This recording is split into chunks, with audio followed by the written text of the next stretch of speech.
for the Red Sox tonight, Bill Lee. Bill is a left-hander, 6'3", 205 pounds, 31 years old. 110 and lost 7. Bill Lee has done a really good job for the Red Sox this year. He's slowed down somewhat. This will be his 22nd start of the year. He is making his 5th attempt to win his 11th game. The Indians will hope that his next start will be making his 6th attempt to do the same thing. Bill Lee, with an earned run average of 3.39, first start of the year against the Indians. He's won 7. He's lost 10 in his career against Cleveland. Bill Lee has made the change when he first came up about 9 years ago. He's a pretty good fastball. He has changed his style a bit because he's lost something off the fastball, but now he makes do with good control, changes his speed, a big overhand curve, plenty of motion, and he throws that sinking curveball. Also has, that sinking fastball has about 2 or 3 different kinds of curves. He'll throw a little sidearm, he'll throw overhand, he'll throw almost a blooper type curveball, and he really gets good motion out of it. He's also a very good fielding pitcher. Here in Boston, as we always discussed, the Green Monster very much in evidence down the left field line. Last night, the Monster didn't take too many dents. Only one, I can recall, really cracked was the one that Jim Rice hit. He might have had 3 home runs playing in another ballpark because he had a single off the left field wall that was still going up when it hit the wall. So, here in Boston, 315 down to the left field line at the base of the wall. Then that wall extends up 37 feet, goes across to left center, where in left center, it's 379 feet to be precise.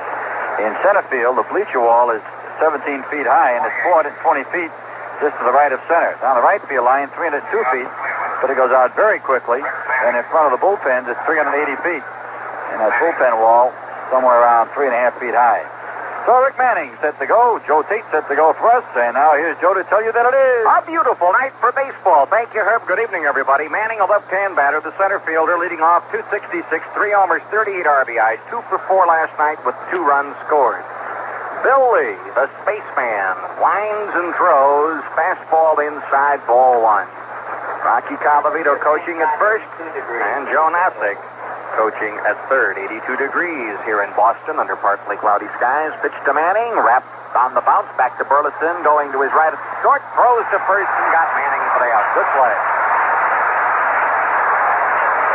Manning bounces to the shortstop, 1 away, and it brings on Tom Veryzer, the shortstop, hitting .287, 24 RBIs, and 0 for 4 in last night's game. Indians hitting .265 as a team with 73 homers. Hitting .307 against Boston with 15 homers. They are 5-6 for the Red Sox this year. They've dropped their last 4 games overall and are 19-36 on the road. Veryzer, right-hand batter. Bill Lee is ready. Here's the windup and the pitch to Veryzer. Fastball, strike 1. Scott at first, Remy at second, Burleson at short, Hobson at third, Rice in left, Lynn in center, Evans in right, Fisk catching, and Lee pitching. And Veryzer swinging away, driving a ball to center field. Freddie Lynn a few steps to his left, makes the grab, 2 out. You know, Joe, one of the things about this Boston team, I think that we spend so much time dwelling on the fact that they have all these fellas who can hit the ball 9 miles out of the ballpark. This year, the Red Sox have really come up with a fine defensive outfit. They play excellent defensive baseball. Jerry Remy really tightened up that infield. Johnny Grubb, the left-hand batting left fielder, hitting .273, 13 homers, 48 RBIs, 2 for 5 last night with a home run, 2 RBIs, and 2 runs scored. Johns hit safely in his last 5 ball games. Pitched to him as a curve high and inside, ball 1. Connected for his 13th home run of the year last night. His previous major league high was 8. Hit 6 for 20 in the streak of 5 in a row. Curve, a strike, and the count is 1-1. Grubb is also hitting .379 over his last 14 games and .352 in his last 91 at-bats. Wind up, 1-1 pitch. Grubb chops a foul off his foot. 1 ball, 2 strikes. Dave Hindelack, the bat boy, picks it up. The ball, that is, although the way John is hobbling, it might well have been his foot. The ball caught him pretty solidly. On the scoreboard, 2 afternoon games. The Cubs rally to beat the Pirates 5-4. Roberts over Whitson. And the Houston Astros beat the Giants 6-5. Jimmy Warfield coming out to take a look. Grubb has had trouble with that foot before on the very same thing, foul tip. John, as he told Herb earlier, he said, I feel pretty good when I start fouling them off that foot. That means I'm in my stride, in my groove, but that doesn't make it hurt any less. Sure doesn't. 1-2 count, 2 outs, first inning. Bill Lee, first go against the Indians this year. Wind up, pitch. John takes low, 2 balls, 2 strikes. Lee is 7-10 lifetime against Cleveland. Indians are 2-3 now at Fenway Park. Wind up, 2-2 pitch. Grubb chops the ball foul over to the first base dugout, and the count remains at 2 balls, 2 strikes.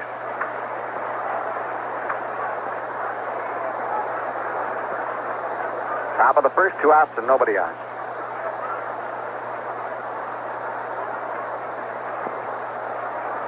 Wind up by Lee, and the 2-2 pitch to Johnny Grubb.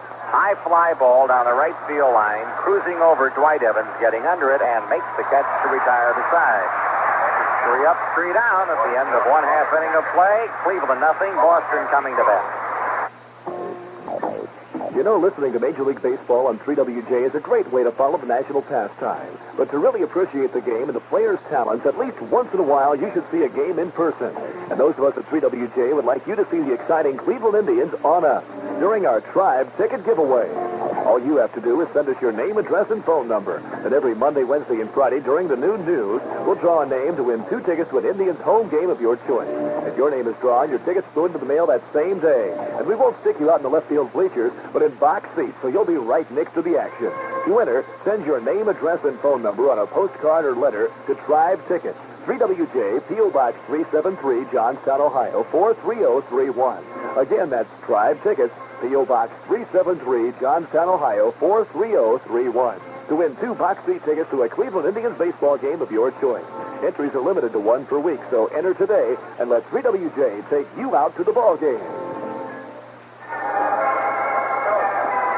Well, the Boston Red Sox come in tonight with a record of 70-40 and an 8-game lead in the American League East. They've won their last 3, hitting .275 as a team with 128 home runs, hitting .278 against Cleveland with 17 homers.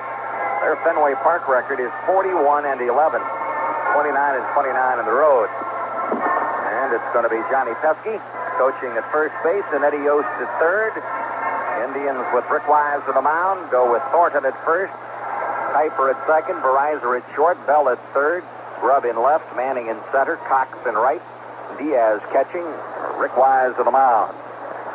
His 25th start of the year, third against Boston. He is 2-0 to date, winning 13-4 over Ripley on April 22nd and 7-1 over Ripley on July 9th. Mr. Ripley is now back in Pawtucket. Burleson, Remy, and Rice for the Boston Red Sox in this opening inning. Well, Cincinnati wiped out Atlanta in a twilight game tonight by a score of 10-0. Atlanta took the series 2-1, but the Reds worked off a little frustration tonight in that ball game at Cincinnati. 10-0. 4-hitter with Paul Moskow. Rick Burleson, the shortstop.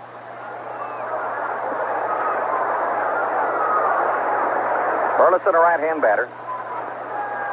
Wind up by Wise on the first pitch of the ball game, and Burleson takes the fastball, strike 1. Burleson at .252, 4 home.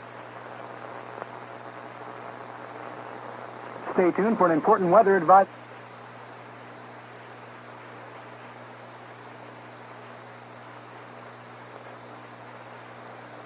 Charging over, makes the running catch in right field. Oh, and Manning ran a long way to flag that one down. 1 out of the first inning. Brings on Jerry Remy, the second baseman. Remy, a left-hand batter, at .267, 1 homer, 31 RBIs, 1 for 5 last night with a run scored. Remy extended his hitting streak to 11 straight games. He's had 15 hits in his last 48 at-bats. 313 mark. Wise looking in to sign from Bo Diaz. Bell on the grass at third. Wind up and the pitch. Remy moves to bunt and takes high ball 1.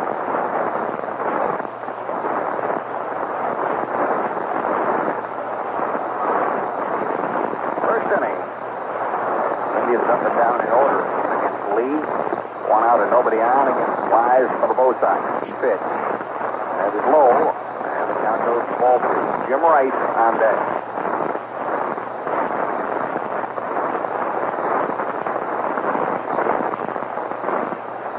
Wind up. The pitch. That's a strike behind the outside corner, and they count on Remy. 2 balls, 1 strike. Here tomorrow afternoon, we'll come home to take on the Texas Rangers. Friday night. Pitch. There's a slap into right field. Base hit. Ted Cox over, gets it on the bounce. Remy turns at first and hangs on with a single. Jerry Remy has extended his hitting streak to 12 games in a row. And here comes Jim Rice. Playing in left field tonight, he's hitting .311, 27 homers, 90 RBIs. He went 4 for 4 last night, 2 homers, 4 RBIs, and 3 runs scored. Rice has hit safely in 5 of his last 6 games, 10 for 26, a .385 mark, and in those 6 games, he's had 3 homers and 9 runs batted in. And the crowd immediately responds. Remy leads at first. He's a threat to steal. There he goes. The pitch is outside. Diaz throws, sliding, safe at second base. Jerry Remy steals his 19th base of the year. He has gone 28 times overall with 19 yes and 9 no. Now, time called. Wise and Diaz are going to get together for a little chat out in front of the mound.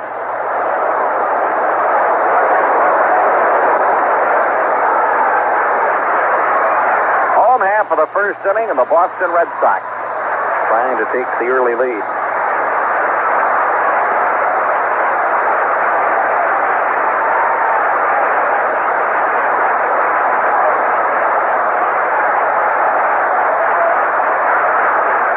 From the stretch. Remy leads at second. Wise looks at him and throws to Rice. Fastball, strike, and the count is even at 1-1.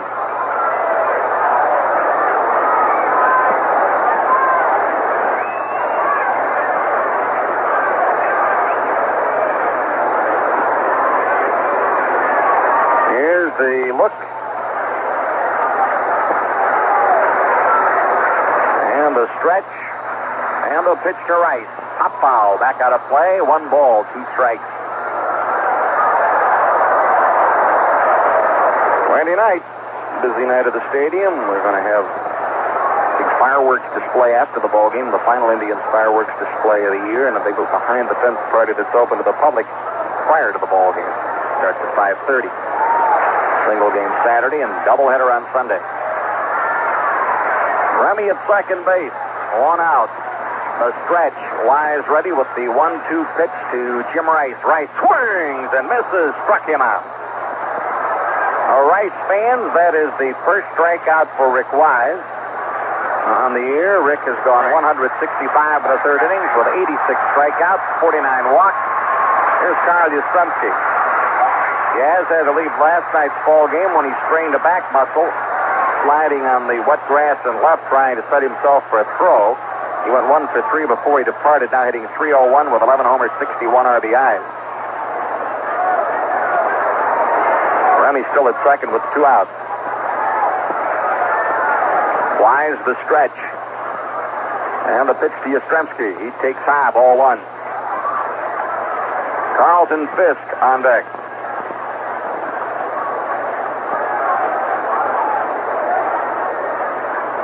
Bill Lee put the Indians away 1-2-3 in the first inning.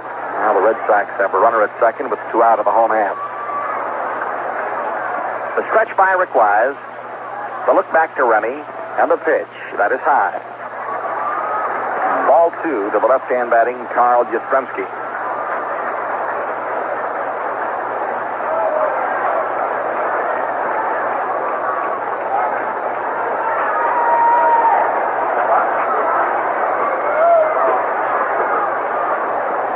Next pitch, high, and the count goes to 3-0.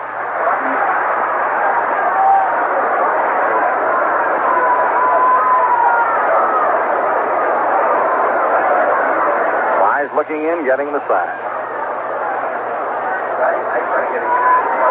Here's the stretch. And the 3-0 pitch to Yastrzemski. High, ball 4. 2-on with 2 out. First walk given up by Wise. Burleson fly to the center fielder for openers. Remy singled to right, stole second base. Rice struck out, and Yastrzemski walked.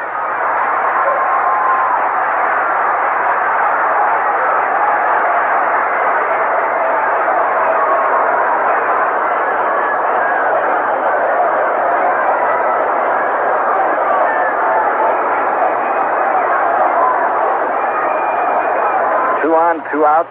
Carlton Fisk, right-hand batter, .299, 16 homers, 61 RBIs. He went 3 for 3 last night with a home run, 3 RBIs, and 2 runs scored. Right-hand batter against the right-hander Rick Wise. Carlton Fisk with 130 home runs, now 11th on the all-time Red Sox list, one behind Frank Malzone, who is sitting here watching him tonight. Stretch by Wise. The pitch to Fisk is low, ball 1. It was Fisk who got the Sox rolling with a 3-run blast in the first inning of last night's ball game. On deck is Fred Lynn.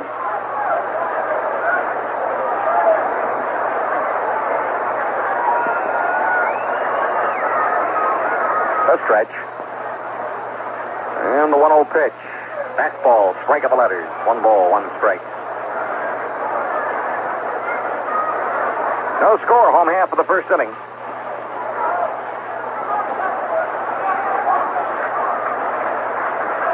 Look in for the sign. A stretch. And the 1-1 pitch to Carlton Fisk. Fastball, strike 2, 1-2. Rick Wise with a good fastball tonight. He's quick.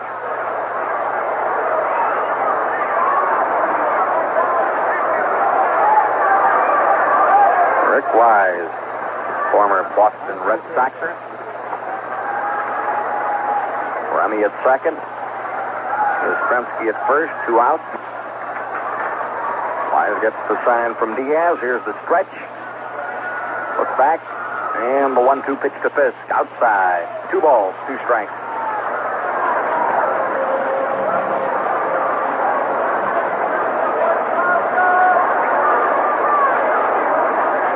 Mentioned before that after this series, we will see the Red Sox twice in Cleveland in September.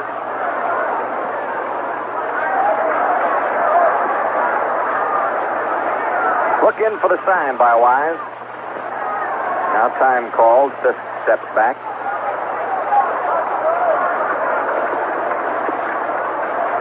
Fisk with that red number 27 on the back of his Boston uniform. Stretch by Wise. And the 2-2 pitch to Fisk. Foul ball back on the screen. Still 2 balls, 2 strikes. Freddie Lynn on deck.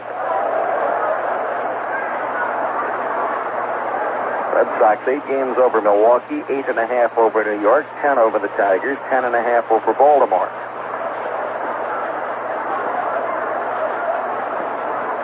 Remy at second. Yaz at first. 2 balls and 2 strikes to count. Wise leans, gets the sign from Diaz. Here's the stretch. Look back to second. 2-2 pitch to Fisk. Just missed. Just missed the outside corner. Full count of 3-2. Oh, you cannot come much closer than that. 2 outs. Full count on the batter. Now the runners will be going. Remy from second. Yastrzemski from first. Johnny Pesky coaching at first base. Eddie Yost at third. Wise looks, stretches, checks the runner. There they go. Pitch. Fisk wraps it to third. Bell comes up with it, throws across to Thornton, and the side is retired. No runs, a hit, a walk, and 2 left. And at the end of 1 inning of play, Cleveland nothing, Boston nothing. The day is done. It's time to let it go. It's the moment to unwind. So just wait, bud. And for the king of years, and settle back and be yourself. No matter what you do, matter when or where. You know a glass of blood is like an easy year when you say Hey, that's right. Nothing goes with that special time you call yours like the clean, fresh taste of Budweiser. When you say Budweiser, you say and Anheuser-Busch St. Louis. Alexander and Bell in the second inning against Bill Lee, and we'll pause for station identification. This is the Cleveland Indians Baseball Network.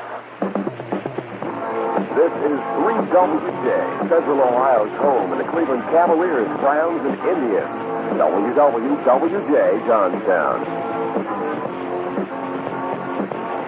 Now, we have some pitchers posted for other games tonight. Chicago's White Sox will be in Toronto. Steve Stone against Jesse Jefferson.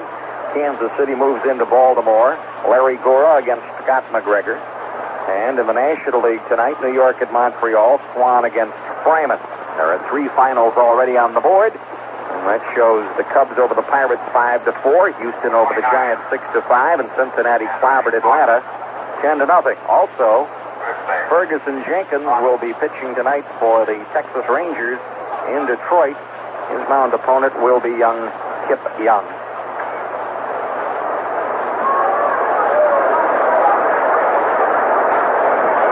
Andre Thornton leading off in the second inning for the Indians, who went up and down in order in the first against Lee. There's the big slow curveball outside, ball 1. Thornton at 274, 21 homers, 70 RBIs, 2 for 4 last night, 2 runs batted in with a run scored, and a swing and a miss on the curveball. 1 ball, 1 strike. His next RBI will make it a career high for him in the major leagues. Thornton has hit safely in his last 5 ball games.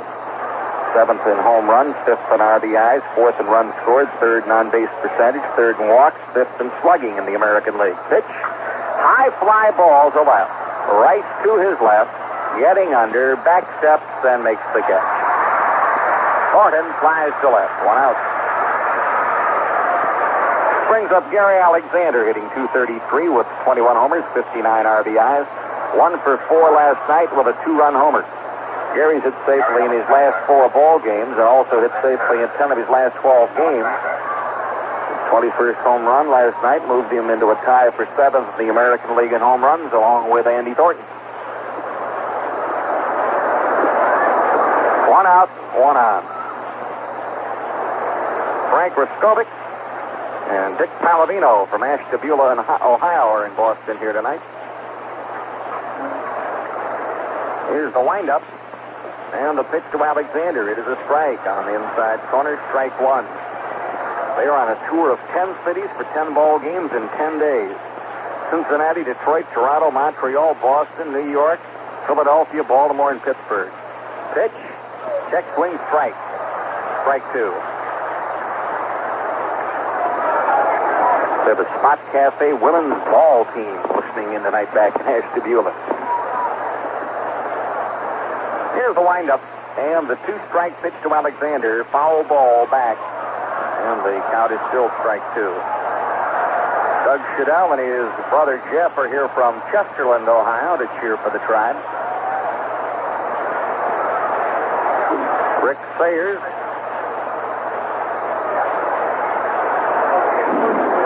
Gary Wright the third. Tom Sullivan, the gang all here tonight. Pitch, blowing outside. 1 ball, 2 strikes.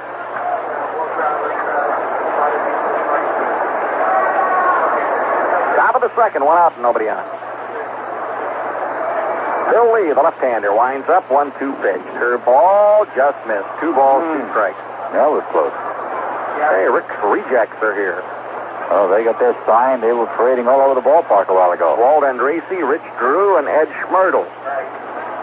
Pitch, swing, and a miss. Alexander strikes out. First strikeout for Bill Lee. Lee has now worked 139 2/3 innings with 36 strikeouts and 49 walks.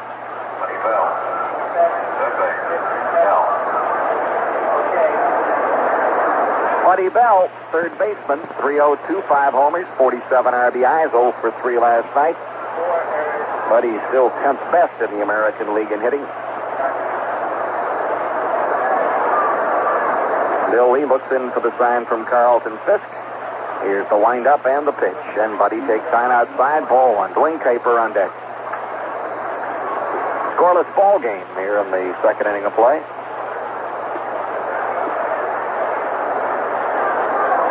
Windup and the pitch. It's low. Ball 2. 2-0.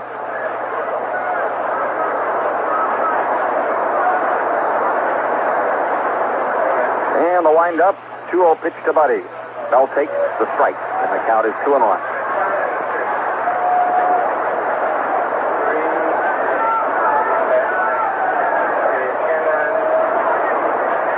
Lee. Freddie lines, and the 2-1 pitch to Buddy. Bell takes low and inside, 3-1. With Bill Lee at work on the mound, Herb, you have to keep an eye on him. You never really know what he's going to do. Well, that's right. Sometimes he works very quickly. Other times, pitch to Bell, strike, fastball, 3-2. he's funny. He'll get the ball and throw 3 or 4 pitches in a row, and then all of a sudden back off. Tonight he's working rapidly. Bell steps back, cleans a little dirt out of the spikes, gets back in again. Wind up, 3-2 pitch to Buddy. Swing and a miss, struck him out. And Bill Lee has wiped out the first 6 men in a row. At the end of an inning and a half, Cleveland nothing, Boston nothing. Here's some great news for people who like to know they've made a smart buy. At Spitzer Dodge in Columbus, we've got the stylish 1978 Dodge Diplomat for just $47.95. That's right, a luxurious Diplomat, not $6,000 or $7,000, just $47.95. And diplomatically speaking, that's a smart buy. This time, instead of Chevy or Ford, pick out a mind changer, the new favorite Diplomat, for just $47.95. See you soon at Spitzer Dodge, a Columbus tradition at 5100 East Main Street. It's definitely different. It's differently exciting. It's the kind of club you wish you'd known about sooner. Marco Polo, the super disco for people over 21, with a finest selection of current music and a sound system unconditionally guaranteed to shake your senses and your soul. Every Wednesday night is ladies' night, and happy hour lasts all day. Marco Polo, 1605 West 5th Avenue in Columbus, across from North Star. Baseball. Half of the second inning, and for the Boston Red Sox, we will be looking at Freddie Lynn, Dwight Evans, and George Scott. Indians come home Friday night for Texas. Also a Saturday afternoon game with the Rangers, followed by a Sunday doubleheader, which is not a doubleheader on your original schedule, but was necessitated by an earlier rainout. Here's Freddie Lynn.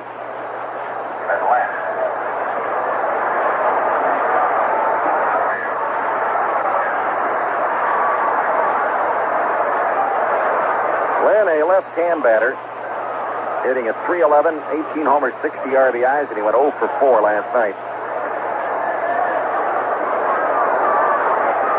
Rick Wise looks in, gets the sign from Bo Diaz.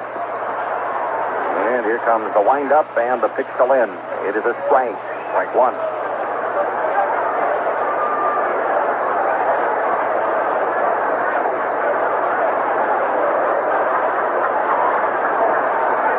Wise ready again. A strike 1 pitch to the left-hand batter. Slap hard. Shortstop Veryzer backhands. Long throw. Got him.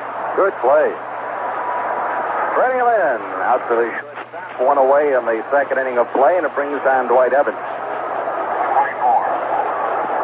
Evans has hit safely in his last 4 ball games, hitting .276, 21 homers, 48 RBIs, 2 for 4 last night with a 2-run homer.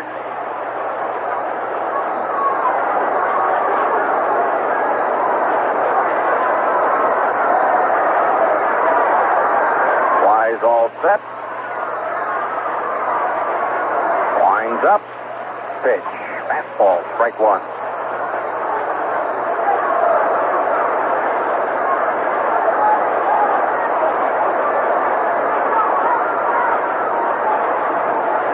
Rick Wise, looking for his 9th win of the year, fires another fastball by Evans, and the count is strike 2.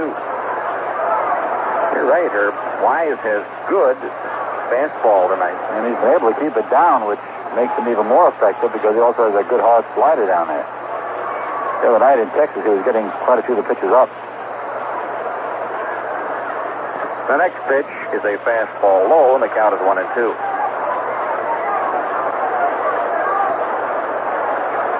Little breeze now going directly out towards center field.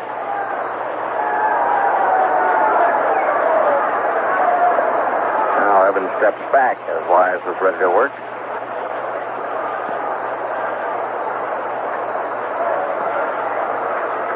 Wind up. Here's the 1-2 pitch. Bouncing ball, third base side. Bell in, glove, throws on the run, and throws him out. 2 down. Here's George Scott. Scott batted 4 times last night and struck out 4 times last night. Struck out 4 times against 4 different pitches. Judge in the throes of a slump, they had sat him down for 5 games. Don Zimmer put him in the lineup last night because he's had a pretty good record against the Indians. And they're just hoping that they'll break him loose one of these days. The Indians hope it doesn't happen for another day and a half. Wise looks him over. Wind up in the pitch. Right to the outside corner. Strike 1.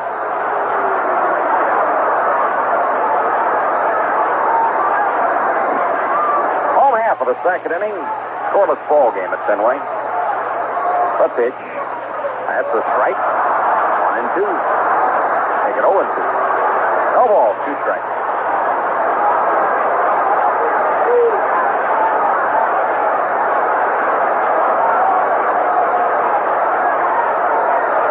Wind up by Wise. 0-2 pitch to Scott. Oh, a little low. 1 ball, 2 strikes.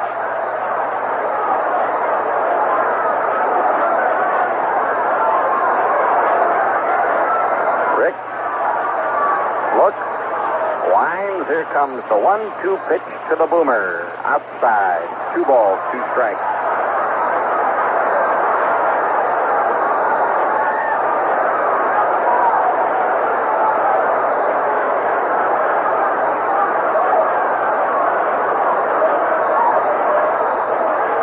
Next pitch. Scott swing and a miss. Struck him out. Scott has fanned 5 consecutive times in this series. And for Rick Wise, his second strikeout. The end of 2 innings of play as Wise puts them away 1-2-3. Buzz score remains. Cleveland 0, Boston 0. Here's some great news for people who like to know they've made a smart buy. At Spitzer Dodge in Columbus, we've got the stylish 1978 Dodge Diplomat for just $47.95. That's right, a luxurious Diplomat, not $6,000 or $7,000, just $47.95. And diplomatically speaking, that's a smart buy. This time, instead of Chevy or Ford, pick out a mind changer, the new favorite Diplomat, for just $47.95. See you soon at Spitzer Dodge, a Columbus tradition at 5100 East Main Street. Jamal Wilkes of the Los Angeles Lakers talks about what it would mean to be a father. I think you a lot of responsibility, to get up and do things. I have to think about my child. Once the child is here, it's your child. There's no getting around that. I would just say be very careful about what you do and who you do it with.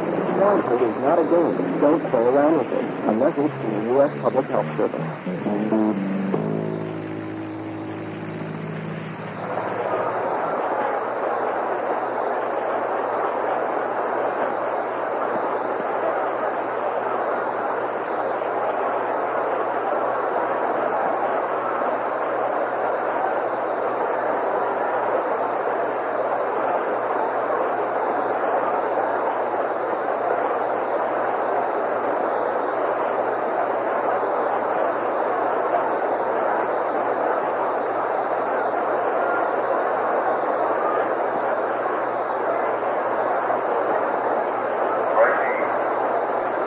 Duane Kuiper, Ted Cox, and Bo Diaz in the third inning against Bill Lee.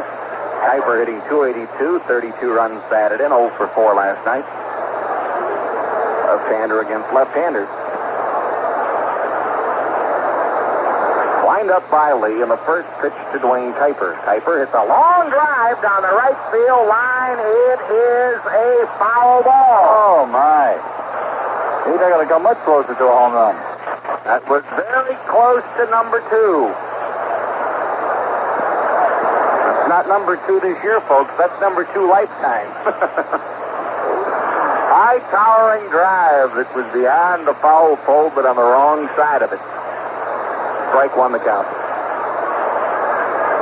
Lee ready, winds up. Here's the strike one pitch to Kuiper. Curveball is high. 1 ball, 1 strike.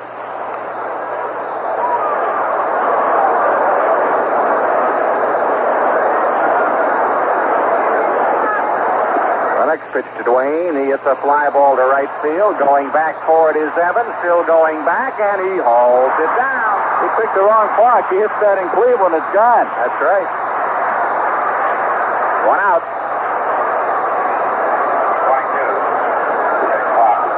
Ted Cox, third baseman normally, left fielder sometimes, first baseman a time or two. Tonight, right fielder. 1/3 of the Indian lineup tonight made up of ex-Red Sox players. Cox hitting .228, 1 homer, 15 RBIs, 0 for 6 against Boston this year. He's hit safely in his last 5 games. Pitch to Cox, curveball bangs it back to the shortstop. Burleson boots it. Just flat booted the ball. Well, that is going to be an error on Burleson, and the Indians have their first base runner.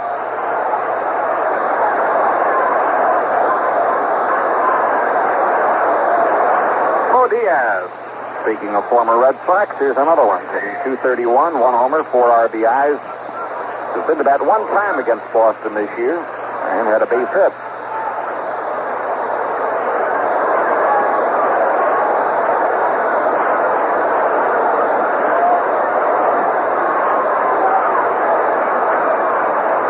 Strike and the pitch to Diaz. Fastball low, ball 1. 1 out and 1 on in the 3rd inning for the Cleveland Indians.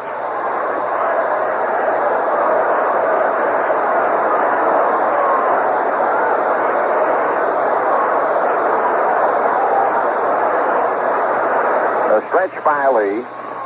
And the pitch to Diaz. Fastball, strike to the knees. Count evens at a ball and a strike. We're in the top half of the 3rd inning, and the Indians and the Red Sox are even at zip. Cox at first base, based on an error. Bill Lee leans, gets the sign from Fisk. A stretch, look to first. Pitch to Diaz. Slaps a slow tapper towards second. Picked up by Remy. Flips to first base. Diaz is out, and down to second base goes Cox. 2 down in the 3rd inning. Top of the order, Rick Manning bounced to the shortstop, and a good play by Burleson to start the ball game. Weatherman says that we can anticipate some rain, but not until after midnight, and then it should be nice and out of here by sunrise tomorrow morning.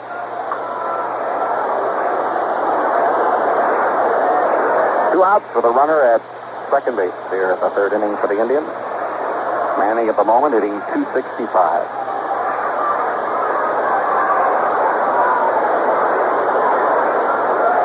A stretch by Lee.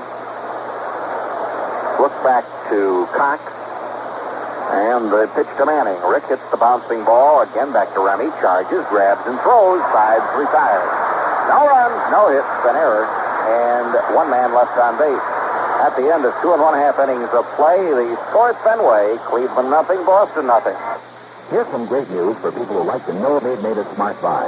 At Spitzer Dodge in Columbus, we've got the stylish 1978 Dodge Diplomat for just $47.95. That's right, a luxurious Diplomat, not $6,000 or $7,000, just $47.95. And diplomatically speaking, that's a smart buy. This time, instead of Chevy or Ford, pick out a mind changer, the new favorite Diplomat, for just $47.95. See you soon at Spitzer Dodge, a Columbus tradition at 5100 East Main Street. Join the YMCA North now. It's opening in October at Sandalwood and Carl to offer families the newest, most modern recreation facilities. You can play racquetball, you can jog on an indoor track, or you can take ballet. Relax in the sauna, steam bath, or whirlpool.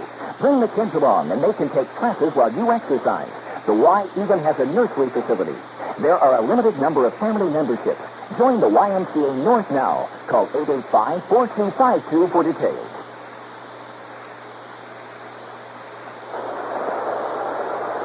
Out of the farm last night, Portland lost at Tucson 6-2. Steve Barr, 8-7, took the loss. Portland second of the PCL North at 63-49. Chattanooga rained out down in the Southern League. Their record is 20-24. in the second half of the season. Waterloo in the Midwest League knocked off the Quad Cities 8-7 with Steve Narleski 7-0 getting a relief win.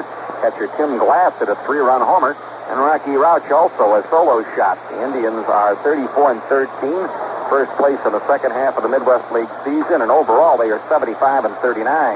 In the New York Penn Rookie League, Batavia blasted Niagara Falls 15-4 as Gerald Stutzrheim 5-3 got the win. The Trojans scored 9 runs before an out was made in the first inning. Home runs by Tom Anderson, who now leads the league with 11. Keith Peltz, Russ Kane, and Steve McMurray. Batavia third in the New York Penn League with a 22-23 record, and that's the way it went last night down on the farm. Butch Hobson, the number 9 man in the order for Boston, leads in the third, and Wise throws a fastball outside ball 1. Hobson at 242, 15 homers, 52 RBIs, 0 for 4 last night. The pitch is a strike at the knees, 1 ball, 1 strike. Hobson needs 2 RBIs to pick up 200 for his major league career. Major league career that is really just now getting up a full head of steam. Wind up, 1-1 pitch to Hobson. Fastball outside, 2 balls and a strike. Philadelphia at St. Louis, caught against Bob Forsch. New York hosting Milwaukee tonight. Larry Sorensen against Ed Figueroa. Pitch, Hobson takes the strike on the count of 2-2. I read someplace where Figueroa was supposed to miss a turn or two, and as he's right back at it, he had arm trouble or something. According to the wire, he's in there tonight. Right. Wind up. 2-2 pitch to Butch Hobson. Bouncing ball down the third base side, headed for the third base dugout. And the count is still 2 balls, 2 strikes. Hobson, Burleson, and Remy in the third inning.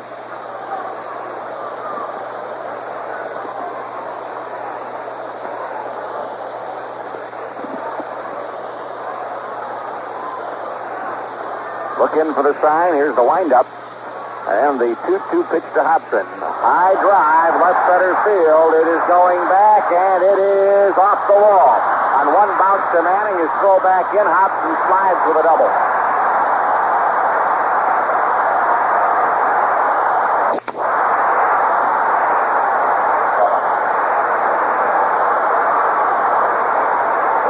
Butch Hobson comes up with the second Boston hit of the ball game. Hobson with his 9th double of the year. Burleson, the batter, he has hit a fly ball to center field in the first inning of play. Wind picking up a little bit now, Herb, and blowing straight out to center field. They moved that flag pretty good on that pole in center field. During batting practice, it was blowing from left to right, or from right to left, really. Now it's almost dead out towards center. Time call. Burleson steps back. Hobson at second and nobody out. We're in the home half of the third inning. A stretch by Wise. Look back. Pitch. Line drive, right field, base hit. Cox charging the ball, picks it up. And they hold the runner at third, throw to the plate, and down to second goes Burleson.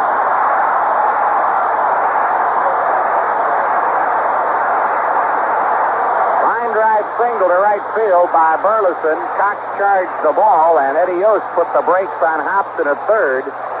The throw, however, came to the plate, and on that throw, Burleson went to second base. 3 hits off Wise, and the Red Sox have runners at second and third with nobody out. Jerry Remy, the batter, singled to right field and stole his 19th base of the year in the first inning.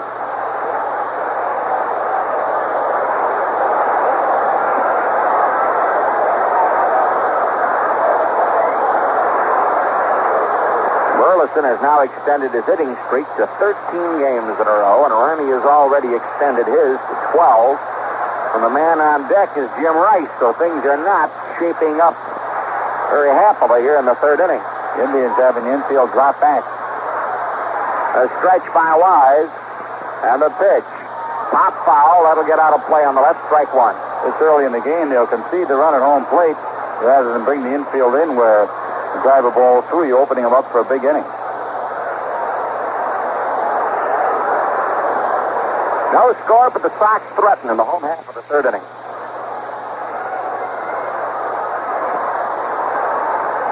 Wise looks in, gets the in the third inning. Indians having the infield drop back. A stretch by Wise, and the pitch. Pop foul, that'll get out of play on the left, strike one. This early in the game, they'll concede the run at home plate rather than bring the infield in where you drive a ball through, you're opening them up for a big inning. No score, but the Sox threaten in the home half of the third inning.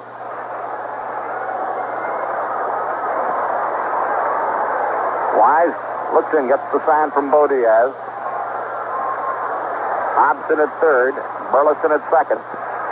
Here comes the strike one pitch to Remy outside. 1 ball, 1 strike. Diaz came up ready to throw, and back to third base goes Hobson. Red Sox, no runs, 3 hits, 1 error. Indians, zip, zip, zip.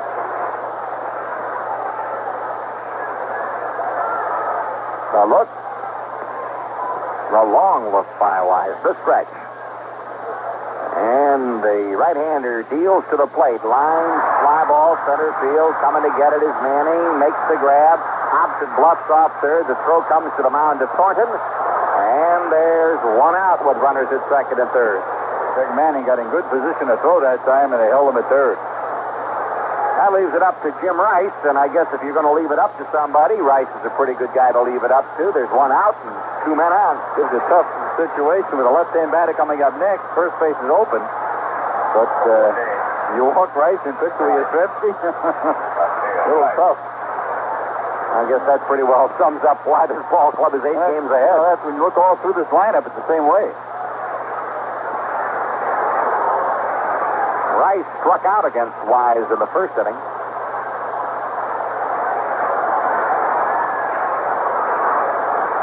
Look in for the sign. Wise glances over to first. He's going from the windup against Rice, then feeds him a fastball, low, ball 1.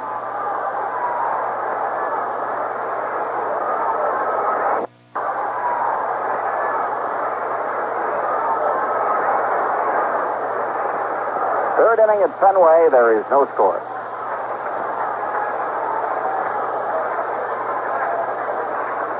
Wise glances over to third, cranks up the 1-0 pitch. Rice takes the strike, and the count is even at 1-1.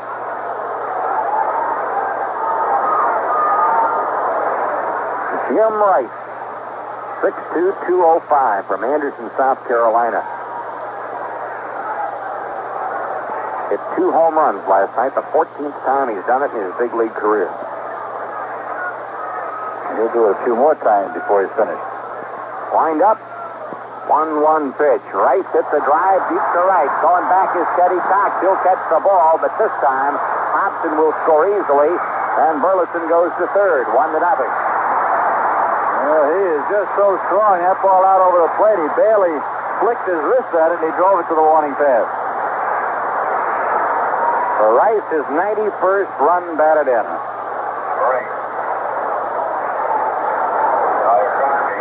Yastrzemski steps in. He has walked in the first inning of play.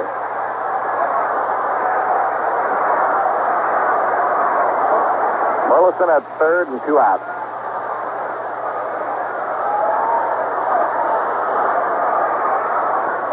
Carlton Fisk on deck.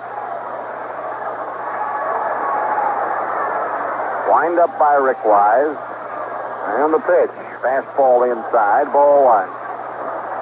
Hobson open with a double off the wall in left center. Burleson single to right, putting runners at first and at third. Remy flied to center, runners holding, and then Rice hit a sacrifice fly deep to right, plating Hobson and sending Burleson to third. 1-0 pitch to Carl Yastrzemski. Strike, knee-high on the inside corner, 1-1. Yaz doesn't think so and gives it the business to home plate umpire Dave Phillips.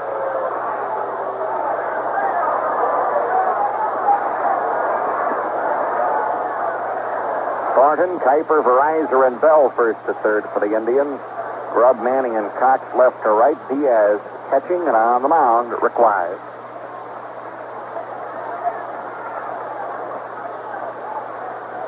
Wise cranks up the 1-1 pitch to Yastrzemski. Hit hard to first. Thornton gets it, runs to the bag, and the inning is over. 1 run, 2 hits for the man left, and at the end of 3 innings of play, Boston 1, Cleveland nothing. You know, listening to Major League Baseball on 3WJ is a great way to follow the national pastime.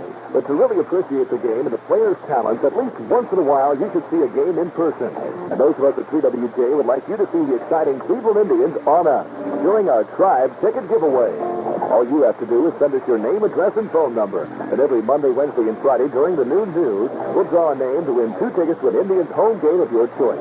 If your name is drawn, your tickets go into the mail that same day. And we won't stick you out in the left field bleachers, but in box seats, so you'll be right next to the action. To enter, send your name, address, and phone number on a postcard or letter to Tribe Tickets, 3WJ, P.O. Box 373, Johnstown, Ohio, 43031. Again, that's Tribe Tickets, P.O. Box 373, Johnstown, Ohio, 43031. To win 2 box seat tickets to a Cleveland Indians baseball game of your choice. Entries are limited to 1 per week, so enter today and let 3WJ take you out to the ball game.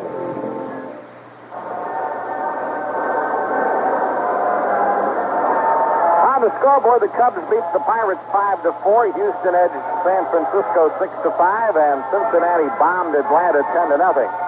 Tonight, the Mets in Montreal, they're scoreless after 1. Swan against Fryman. Chicago at Toronto. Stone against Jefferson.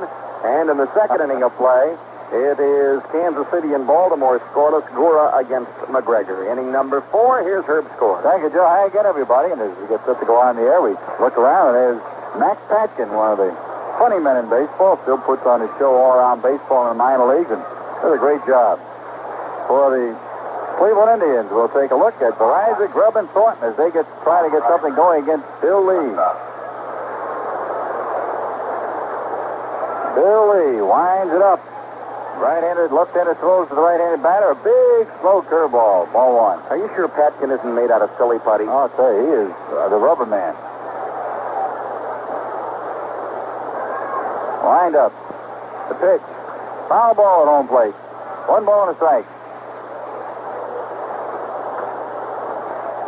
Tom Veryzer facing Bill Lee. He has come up with that big curveball, almost like a blooper pitch. The amazing thing about it, he has good control with it. First time up, Tommy hit the ball hard, but into the hands of center fielder Freddie Lynn. 1-0, Red Sox lead here in the 4th.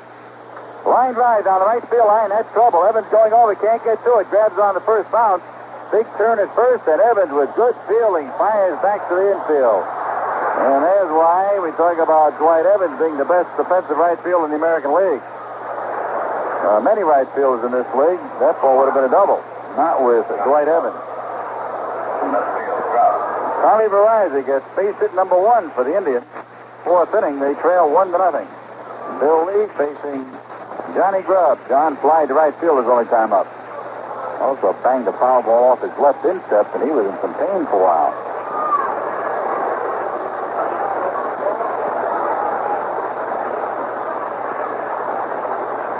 Leading away at first, Tommy Veryzer. The pitch. Fastball inside, ball 1. Bill Lee with a tricky move to first, and the runners will not get much of a chance to move that far off. And at first base, George Scott, one of the better defensive first basemen in the American League. He has great hands. Hard to throw anything by him.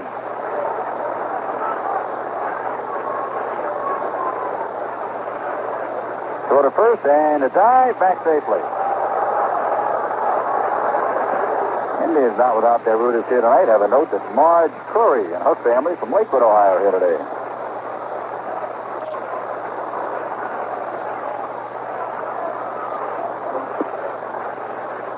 Check on the run of the pitch. Fastball off the glove of Fisk. Did it hit the bat? I don't think so. I think the ball was just inside. 2-0. Scoreboard hasn't put anything up. They're not sure either. Now they put up a ball. Let's see what Dave Phillips, the umpire, started to raise his hands to show us the count. 2 balls, no strikes. And somebody from the Red Sox dugout yelling the ball was tipped, and Phillips saying no, it wasn't. 2 strikes. Bill Lee shakes off a sign. Check on Veryzer, the pitch. Line drive, up in the air goes Burleson, has it, throws to first base. A wicked line shot. Shortstop Burleson picked it off and fired the first, but not in time for double play. Johnny Grubb hit it right on the nose into the hands of Rick Burleson. One gone in the fourth inning with a runner at first. Here's Andre Thornton. 29. Andre Thornton slides that lid down off the barrel of the bench, gets up to home plate. Take a look at Bill Lee's offering. Heading on to the on-deck circle, Gary Alexander. Wind blowing out toward left field again. Pitch by Lee, ground ball foul at the plate, strike one. New ball tossed out. Lee leans down, grabs that sack of rosin, drops it behind him. Andre played last night. Asked him after the game how his hand felt. He said, well, it felt pretty good. He said, certain pitches that he swung at, he could feel it, but he was not every one. And today he said his hand felt much better. Fastball gets it over the outside part of the plate, waist high a strike. Good example of what Bill Lee can do to you. His fastball is not overpoweringly fast, but every once in a while he catch that hitter looking for something else, and I think that's what happened there. Throws a lot of off-speed pitches, and when he pops that fastball, gets up on you quickly. 2 strikes. Veryzer at first. He's single, 1 man out. High pop foul, first base side. George Scott backing up along the right field line. Now drifts back right on the foul line. Takes it in fair territory. Ball was foul, but with the wind blowing, it sliced back fair. George Scott, about 25 feet behind first base, grabs it. 2 men out, and now it's up to Gary Alexander. He struck out his first time. Bill Lee leans down, grabs that rosin sack, just briefly touches it, drops it back. Gary with 21 home runs, 59 runs batted in. Hit his 21st home run here last night. Hit it into the center field bleachers over 400 feet away.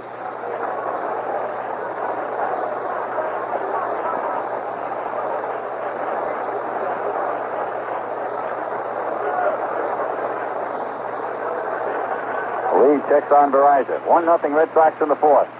Swing and a miss on the fastball, strike one. Heisel and Money have hit home runs for Milwaukee in the first, and the Brewers lead the Yankees 3-0. Larry Heisel, what's that, 27? 26. 26, I believe. Inside and low, 1 ball and a strike. I'll check it right now. That is his 26th, so he trails Jim Rice by 1.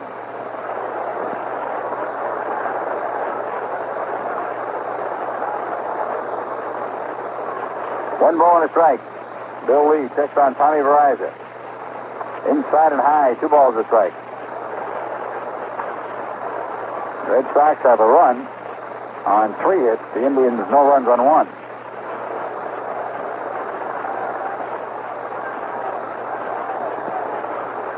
Buddy Bell, the on-deck batter.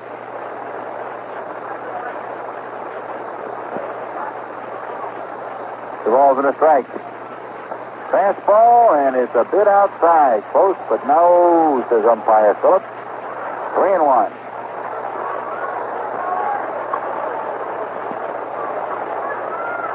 Outfield straight away and deep on the infield. Remy shaded over toward the bag. A big gap on the right side.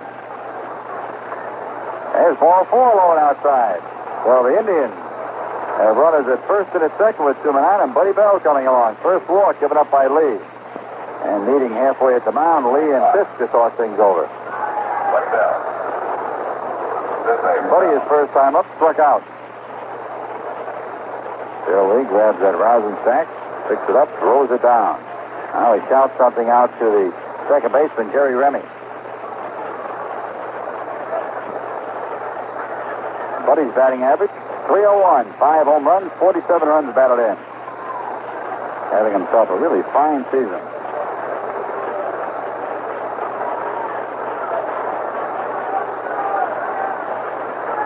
Bill Lee is holding the pose on the mound. He's making Buddy wait. First pitch. Fastball at the knee, strike. Duane Kuiper is on deck. Indians here tomorrow afternoon, 2 o'clock. Back at the stadium Friday night against Texas.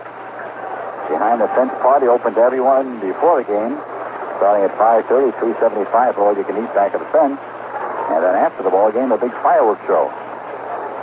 They have kielbasa and sauerkraut, German potato salad, relish tray, dessert, coffee, ice cream. Not too bad. Fastball inside. 1 ball, 1 strike. Veryzer's at second. Alexander's at first. There were 2 men gone. We're in the 4th. Red Sox leading 1-0. Fenway Park, Boston, and they have a crowd again that has filled every seat.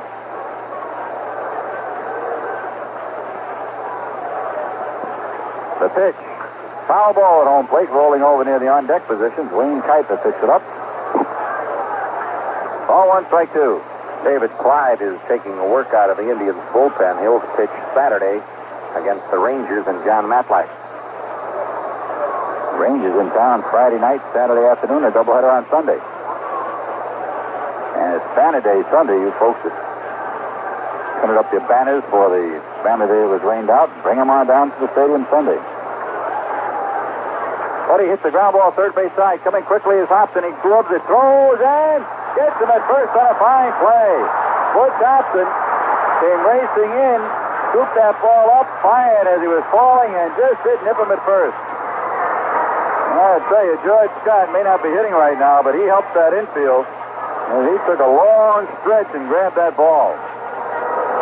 Well, Buddy is out, and so are the Indians. 4th inning, the Indians threaten but can't score, no runs. They had a hit, no errors. They leave a pair. Middle of 4 here in Fenway, the score. Boston 1, Cleveland nothing.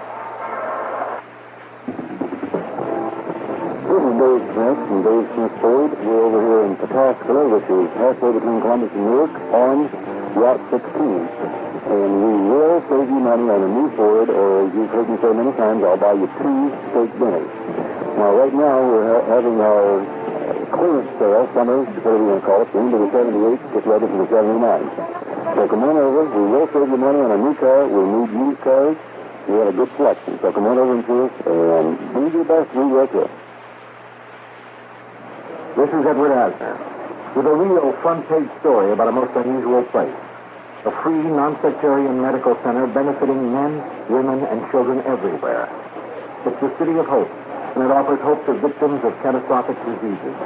On their doctor's referrals, patients with cancer, leukemia, blood, chest, heart, and hereditary disease receive free care and treatment at the City of Hope National Medical Center. This private medical center needs and deserves your support now.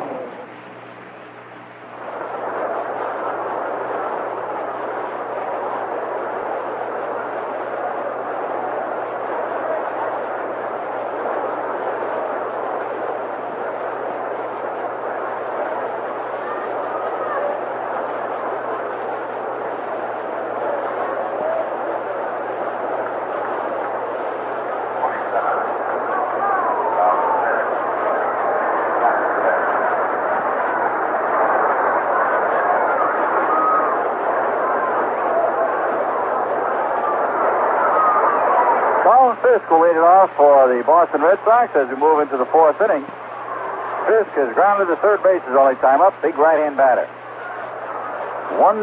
Red Sox lead. They've had 3 hits. The Indians have 1. Rick Wise has fanned 2. He has walked 1. Fastball over but low, ball 1. Wise with a good fastball tonight. Hard slider. This Parrott, as he goes to a fastball slider early in the ball game, he'll mix in a curve or 2. And as the game goes on, he starts throwing a few more curveballs and a few more changeups.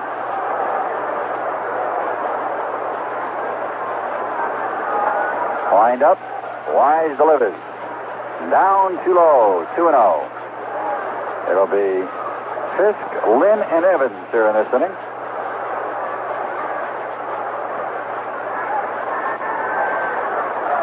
David Clyde still throwing out the Indian bullpen.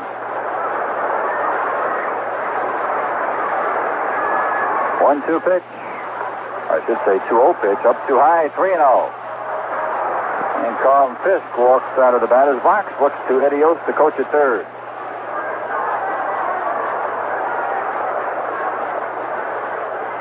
Fisk really has a solid-looking stance. He spreads out, slightly closed, leans over the plate. Down low, ball 4 on 4 pitches. Carlton Fisk takes the walk, and that'll bring on the center fielder, Fred Lynn. Freddie, his first time up, cracked one right on the button.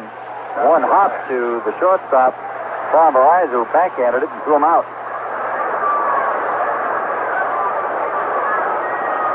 Freddie, left-hand batter. In his rookie year, he was not only the Rookie Player of the Year in the American League, he was also the Most Valuable Player of the Year in the American League. The only time that's ever happened in either league.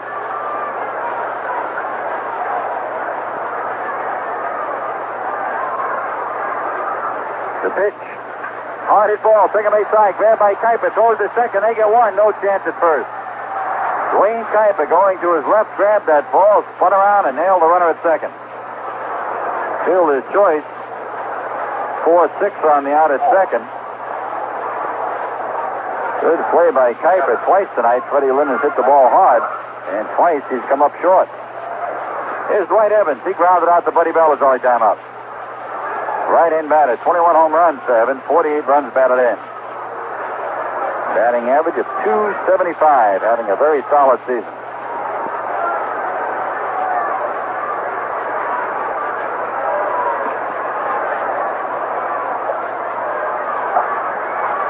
Rick Wise with Lynn at first.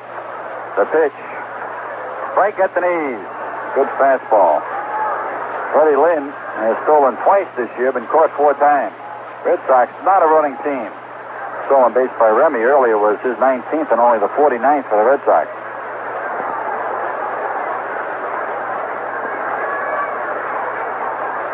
Ground ball, shortstop side. Veryzer has it, puts the kite one. Back to first. They get the double play. 6-4-3 on the double dip.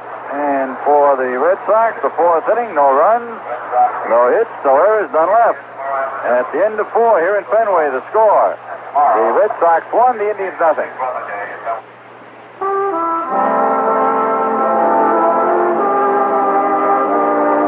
Oh, I wish I was in the land of cotton. The old times there are not forgotten. These are the immortal words of Mount Vernon native Jan Emmett, the composer of Dixie. And every summer, the city of Mount Vernon honors their favorite son with 3 days of festivities and bargains. And this year is no exception. It's Mount Vernon Dixie Day going on this week.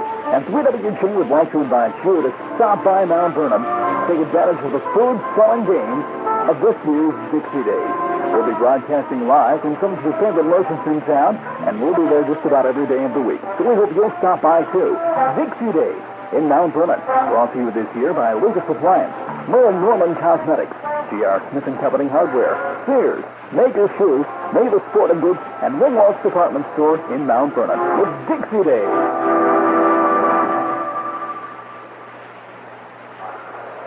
We'll finish his cross-country score here on last night. We go now into the top half of inning number 5 with Kuiper, Cox, and Diaz, the bottom third of the batting order for the Indians. Bill Lee has surrendered 1 hit to the Indians. That was a single by Tommy Veryzer last inning. Lee has struck out 2 and he's walked 1. The Red Sox lead it 1-0. So to tell you a while ago about Friday night at the stadium, Texas Rangers in town, and I'll tell you, if we have a series this weekend like we had last in Texas, you better be there. There were some exciting ball games. Friday night, fireworks show after the game, behind the fence party prior to the game. That's open to the public, $3.75 per person. In addition to getting dinner, make it a family affair because the youngsters will really enjoy it. A number of the ball players come behind the fence. They sign autographs. You get a chance to watch batting practice from back there. And also a few of the balls sail over. They're yours if you can get them. Menu will feature kibasi, sauerkraut, German potato salad, coleslaw, relish place, ice cream, and coffee and soft drinks. All you can eat, $3.75 a person. Duane Kuiper stands in. First pitch to him, a curve low and outside, ball 1. First time up, Kuiper drove one deep into the seats, just foul. And then he put one back at the edge of the warning track and straight away right, but Evans was there to catch it. Curve low and outside, 2-0.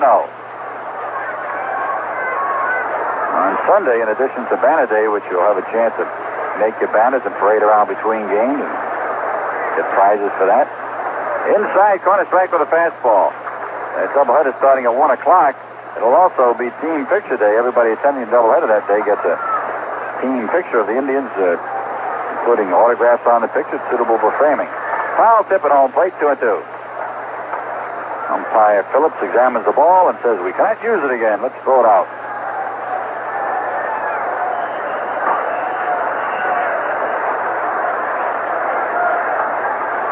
Two balls, two strikes. Wind up by Bill Lee. The lefty throws. Inside, hit him. Did it hit him or the bat? Apparently it hit the bat. That ball was right at Kuiper's head. He spun out of the way, and the ball went slicing off to the left. And throwing up his hands, backing up, that ball hit the handle of the bat. In fact, it hit the knob of the bat. Better than his head, though. Two balls, two strikes.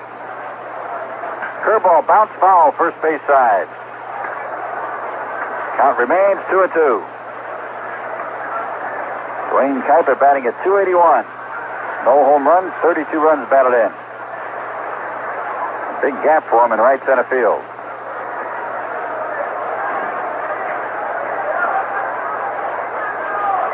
Wind up, Bill Lee delivers. Fastball inside, drives it back, 3-2.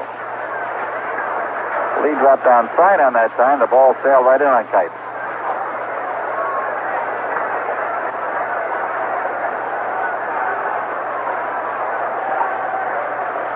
3-2 pitch. Swung on, bounce to the first base side. Grabbed by George Scott. Runs to the bag. He beats Kuiper there. Boy, Kuiper was really hustling down the line. And he and George Scott had a tie at first base. Number 22. One-man gun. Here's Teddy Cox. Safe on the shortstop's error, his only time up. First pitch to Bill Lee threw him as well as big, slow curveballs.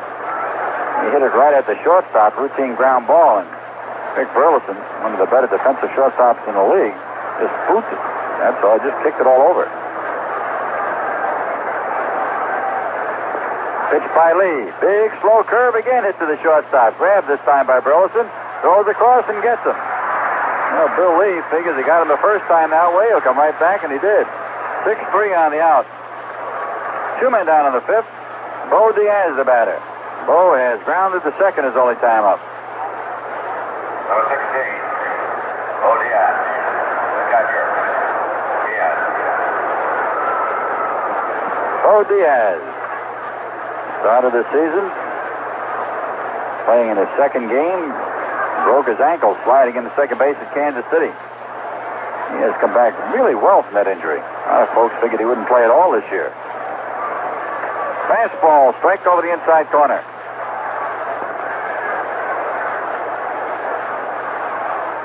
Diaz with that right foot on the rear line of the batter's box. Down too low with a changeup. 1 ball and a strike. 1-0. Red Sox lead. We're in the fifth. Indians will be here again tomorrow. 2 o'clock game time. Ground ball, shortstop side. On comes Burleson. Gloves. Fires. Gets him. Another 6-3 play, and the Indians gone in the fifth. 3 up, 3 down. Nothing across. We have played 4.5 in Fenway Park. Boston the score. Red Sox 1. Indians nothing.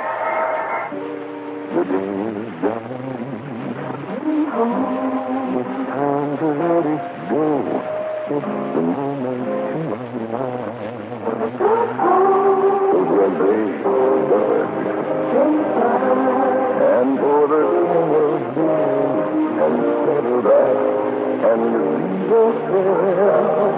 No matter what you do, no matter when or where, you know a glass of blood is like an easy when you live you said it all. When you live you said it all. When you live you said it all. Anheuser-Busch, St. Louis. We go now, bottom half of the fifth inning for the Red Sox. Scott Hobson, then the top of the batting order, Rick Burleson against Rick Wise. We will check the scoreboard for you in the American League tonight. Toronto entertaining Chicago, and boy, the Toronto's having all the fun. They lead the White Sox 6-0 at the end of 2. That's Stone against Jefferson. Kansas City's at Baltimore. Gura and McGregor hooking up. And in that game, they have gone 4.5 innings with no score. Milwaukee scored 3 in New York. The Yankees are now batting. Sorensen against Figueroa. Heisel and Money had home runs in the ball game. Heisel's came with a man on, was the 26th of the year. Texas is at Detroit. No score at the end of 1. Jenkins and Young hooked up. Later on, Seattle's at Minnesota. And California and Oakland, they are not scheduled tonight. And we will check the American National League for you in just a moment. George Scott struck out swinging his first time up. And with 4 strikeouts last night, he has struck out 5 straight times against the Indians. And you could hear the reactions of some of the fans here in Fenway. Big George wearing number 15, right-hand batter. Rick Wise winds and throws. Slider outside corner at the knee, strike. Well, that's exactly what happens to you when you're going bad, having your troubles. Pitchers start making perfect pitches, and Rick Wise made one there.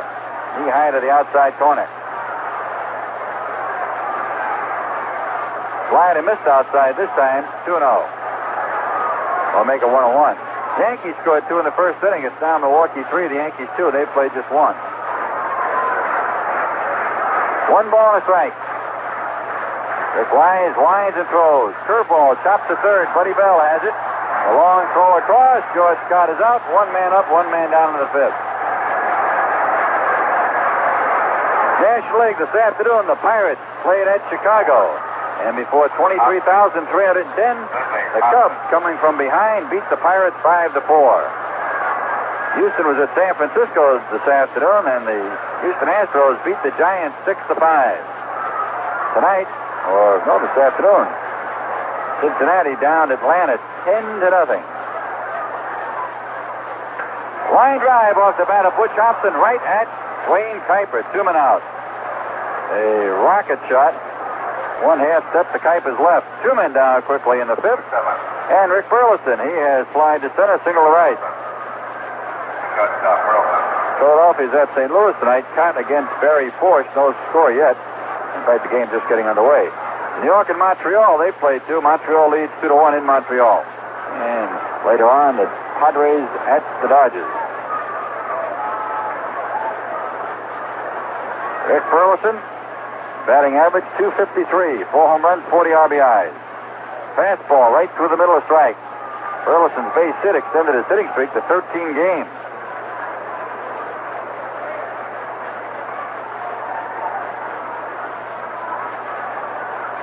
Rick Wise checks the sign. Red Sox lead 1-0 here in the 5th. Curveball, and he drops it over. Dandy strike. 2 strikes. Knee high, just about to the outside corner.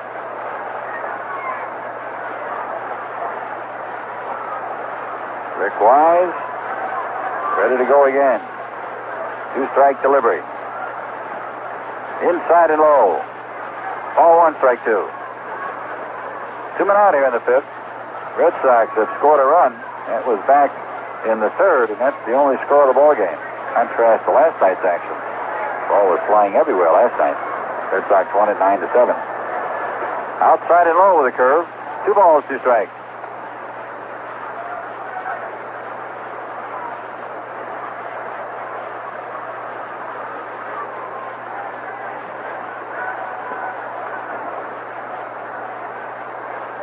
Wise is ready. Right-handed throws. Ground ball past the mound. Coming on. Veryzer. Shortstop has it. Throws and gets him. 6-3 on the out at first.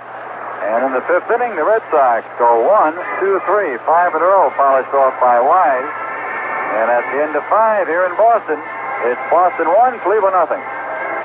Here's some great news for people who like to know they've made a smart buy. At Spitzer Dodge in Columbus, we've got the stylish 1978 Dodge Diplomat for just $47.95. That's right, a luxurious Diplomat, not $6,000 or $7,000, just $47.95. And diplomatically speaking, that's a smart buy. This time, instead of Chevy or Ford, pick out a mind changer, the new favorite Diplomat, for just $47.95. See you soon at Spitzer Dodge, a Columbus tradition at 5100 East Main Street. We was meant to be Ohio. Make a little history of your own at the Ohio Ceramic Center. First, enjoy the exhibits in the center's 3 display buildings. Then set down to a potter's wheel and try your own hand in making a bowl or a dish. Or watch the center's own potters as they demonstrate their skills. Experience the Ohio Ceramic Center on State Route 93 in Perry County. Come explore, what I say.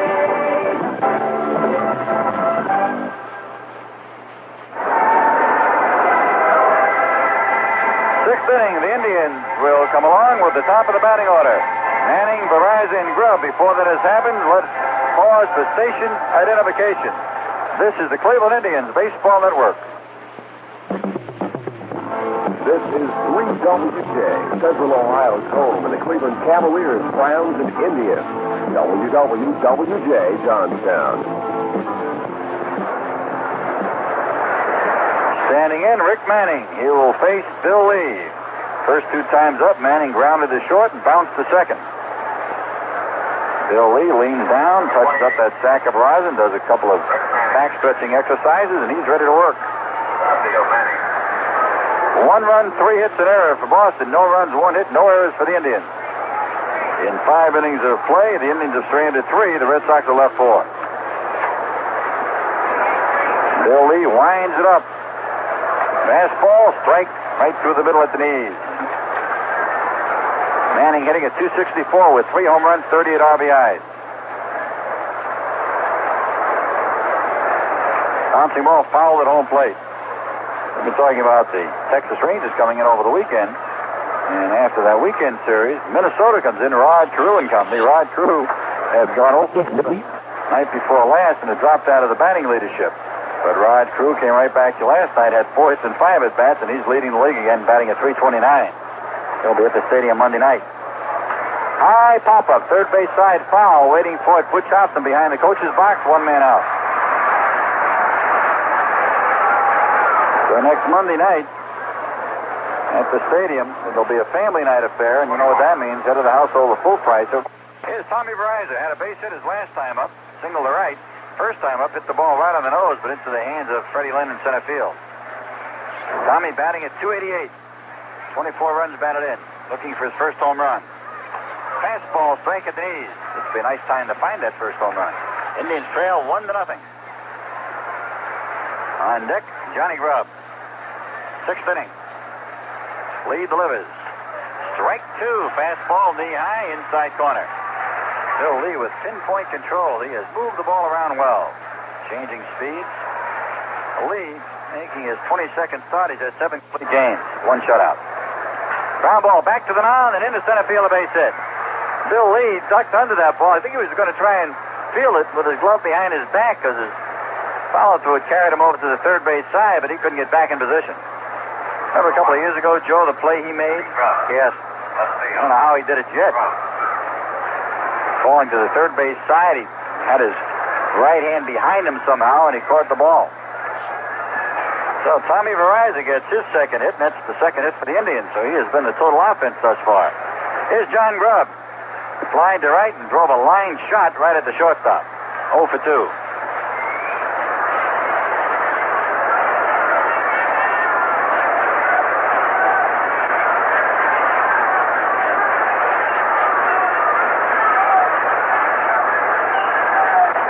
Bill Lee checks on the runner at first. Pitch to Grubb, a curve low and outside of ball 1. Indians trail by the narrowest of margins, 1-0. We are in the 6th. On deck, Andre Thornton swinging that bat in the on-deck position with the lead donut on the barrel, loosening up his shoulders and his hands. Ball 1 pitch. Curve sweeps off the outside corner, 2-0. Bill Lee trying to get that ball to the outside corner down around the knees, hoping to get a ball hit on the ground for a possible double play. Don Hood is now taking a workout in the bullpen.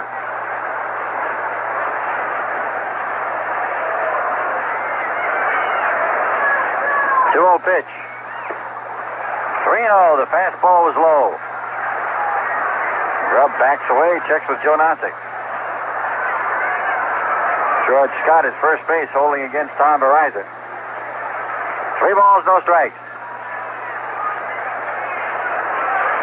Bill Lee ready. He delivers. Right through the middle, 3-1. Only run in this game came in the second inning when Hobson led the inning off with a double. Burleson lined a single to right, but Cox coming on quickly, fielded the ball, fired to home plate. Hobson held at third. Burleson went to second. Remy flied out, nobody could score. Then Rice flied deep to right, and a run scored. And that's been it. 3-1 pitch, throw to first, back safely.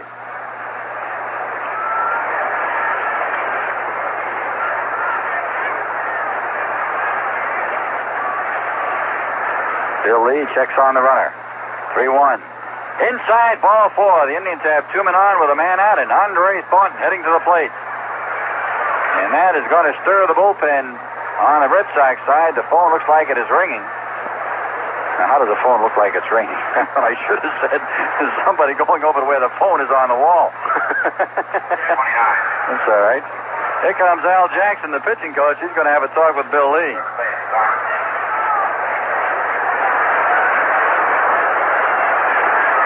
In the bullpen, they are getting a right-hander up, and that is Dick Drago.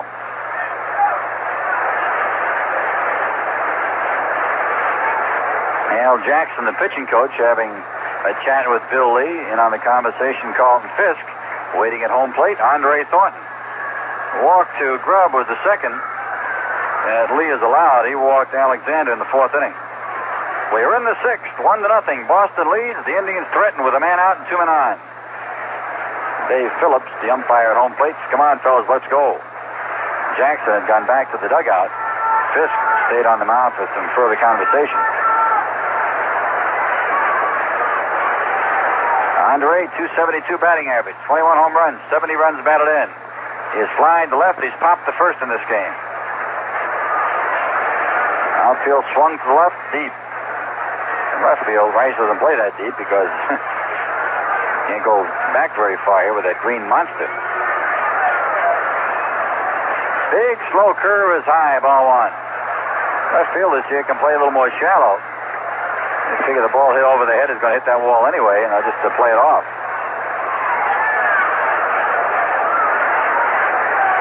Ball 1 pitch. Fastball, too low, 2-0. Andre Thornton with a 2-0 count, and this is really a hitter's pitch. It's the pitch that hitter can say to himself, I'm going to look for a ball in an area, and if I get it, I'll let it go. Ground ball, third base side, foul. 2 balls and a strike. Grubb at first, Veryzer at second. They're ready to move. Indians trail 1-0 in the 6th. 1 man down. Indians with their 2 best run RBI men coming along. Thornton at the plate, Alexander on deck.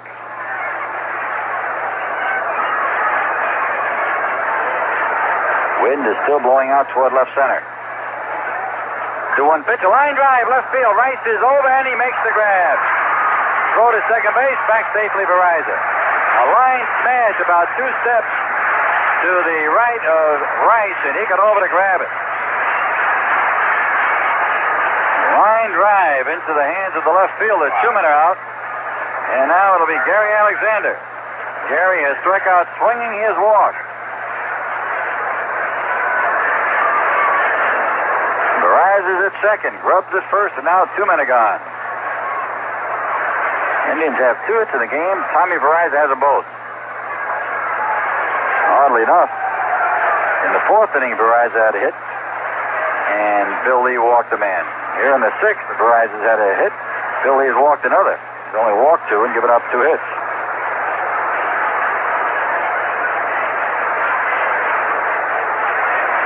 Buddy Bell waits on deck. Time called. As Alexander was in, sort of frozen in the batter's box, they asked for time and got it. Toronto now leads the White Sox 8-0 in the 6th inning. The Toronto Ball Club is starting to cause people some headaches, particularly the Baltimore Orioles. Have they won a game in Toronto this year? They lost 6 in a row. Alexander, line drive, left field. It is a fair ball. 1 run scores. Racing to third, Grubb. He is being waved around. Here comes the throw, the relay. The slide at the plate. They're going to have him. He's out. The game is tied.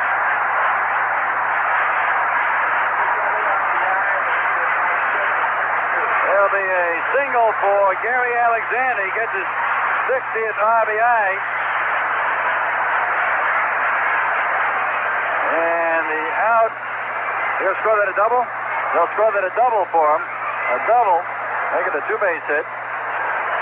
Run batted in. On the score came Veryzer. Johnny Grubb trying to score from first is cut down 7-6-2 on the play. And in the inning, the Indians get a run on a total of 2 hits. There were no errors, and there'll be 1 man left at the middle of 6. The Indians have tied it to score. Cleveland won, and Boston won. This is Dave Smith from Dave Smith Ford. We're over here in Pataskala, which is halfway between Columbus and Newark, on Route 16. And we will save you money on a new Ford, or as you've heard me say many times, I'll buy you 2 steak dinners. Now, right now, we're having our... This is Edward Asner with a real front-page story about a most unusual place. A free, non-sectarian medical center benefiting men, women, and children everywhere. The City of Hope. And it offers hope to victims of catastrophic diseases. On their doctor's referral, patients with cancer, leukemia, blood, chest, heart, and hereditary disease receive free care and treatment at the City of Hope National Medical Center. This pilot medical center needs and deserves your support now. Well, the total's on the board. 1 run, 3 hits, no errors for the Indians. A run, 3 hits, an error for the Red Sox. Red Sox batting in the 6th. Remy, Rice, Yastrzemski tie game. Jerry Remy has singled and pushed his hitting streak to 12 games. He's also stolen a base. He's 1 for 2 in the game. Rick Wise ready to go. Buddy Bell in on the grass at third. Wind up. Pitch to Remy. Fastball drills it over the outside corner, a strike. Remy batting .268, having himself a fine season. Hit 1 home run, 31 runs batted in. He has scored 60 runs. Change-up bounces to low. Ball 1, strike 1. Outfield plays him straight away, not overly deep. Buddy Bell remains in on the grass at third. Remy likes to bunt. Curveball wrapped to the first base side, foul. Gloved over there by Andre Thornton, but outside the line. 1 ball, 2 strikes. Line double by Gary Alexander down the left field line. Drove home the tying run. Gary now with 60 runs batted in.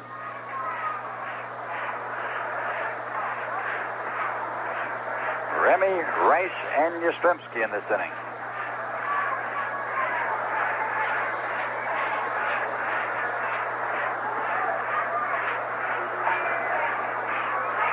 Wind up.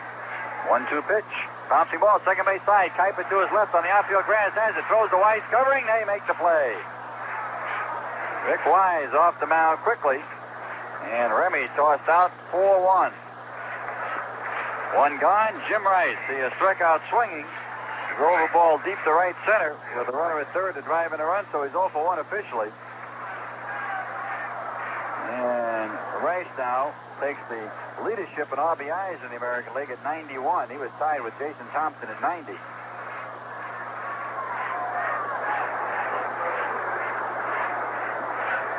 Tigers tonight playing at Detroit. There's no score at the end of 3.5, so Rice does have the leadership in RBIs at the moment.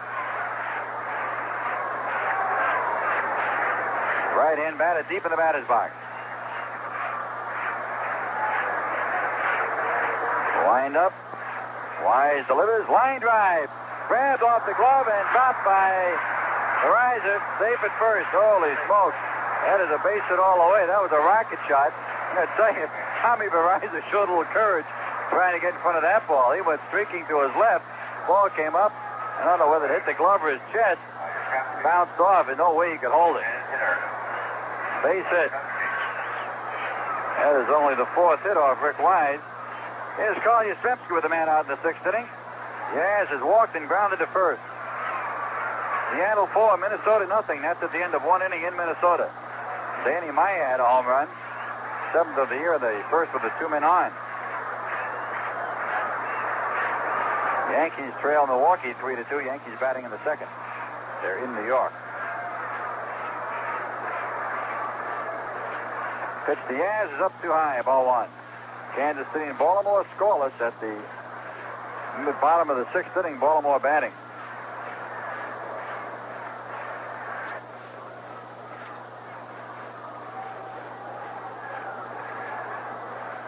Rick Wise with Rice at first. Rice with pretty good speed.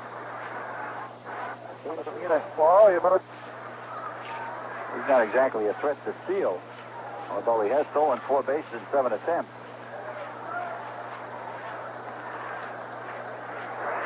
Ball one pitch. Up too high, ball 2, 2-0. 1-1 game. We are in the 6th here in Boston.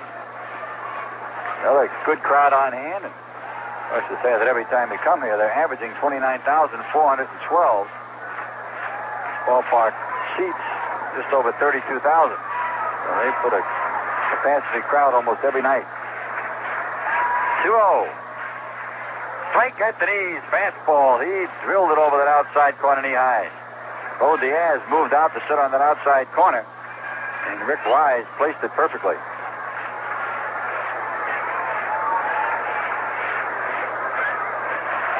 Check to the runner. 2-1 pitch. Long drive, right field, not deep enough. Cox drifting back, pounds the glove, he grabs it. Yastrzemski got under it a little bit and hit it just about at the trademark. So Yaz flies to right. 2 men are down, and Carlton Fisk the batter. Fisk has grounded to the third baseman. He's also drawn a walk. Rick Wise on the hill for the Indians. He has given up just 4 base hits in this game. They have been pretty well scattered. 1 in the first, 2 in the third when the Red Sox scored their run, and 1 here in the 6th. Rick has struck out 2 and he's walked 2. Carlton Fisk.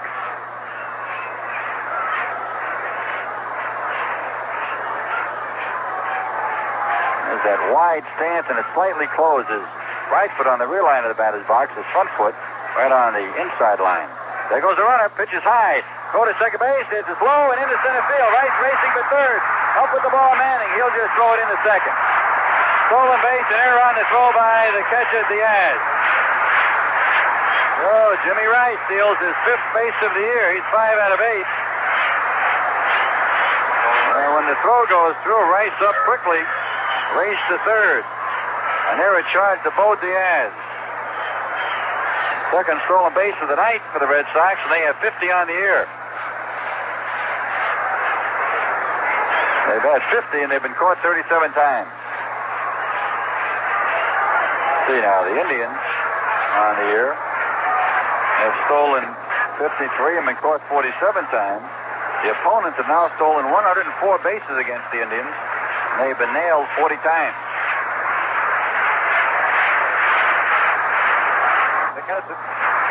Carlton Fisk with a runner at third. 2 men down, 1-1 game. Now Carlton Fisk will become a little bit different hitter. Don't have to worry about really banging one now. He is a threat to bunt. Never discount that with him. Ball 1 pitch. Check, swing, it's over the outside corner, strike. Last couple of years we've seen Fisk in this kind of situation. Every once in a while just drop a bunt. Buddy Bell is playing back. Ball 1 on a strike. Rick Wise, of course, one of the better fielding pitchers in baseball. And that is a definite advantage. Jim Rice is at third.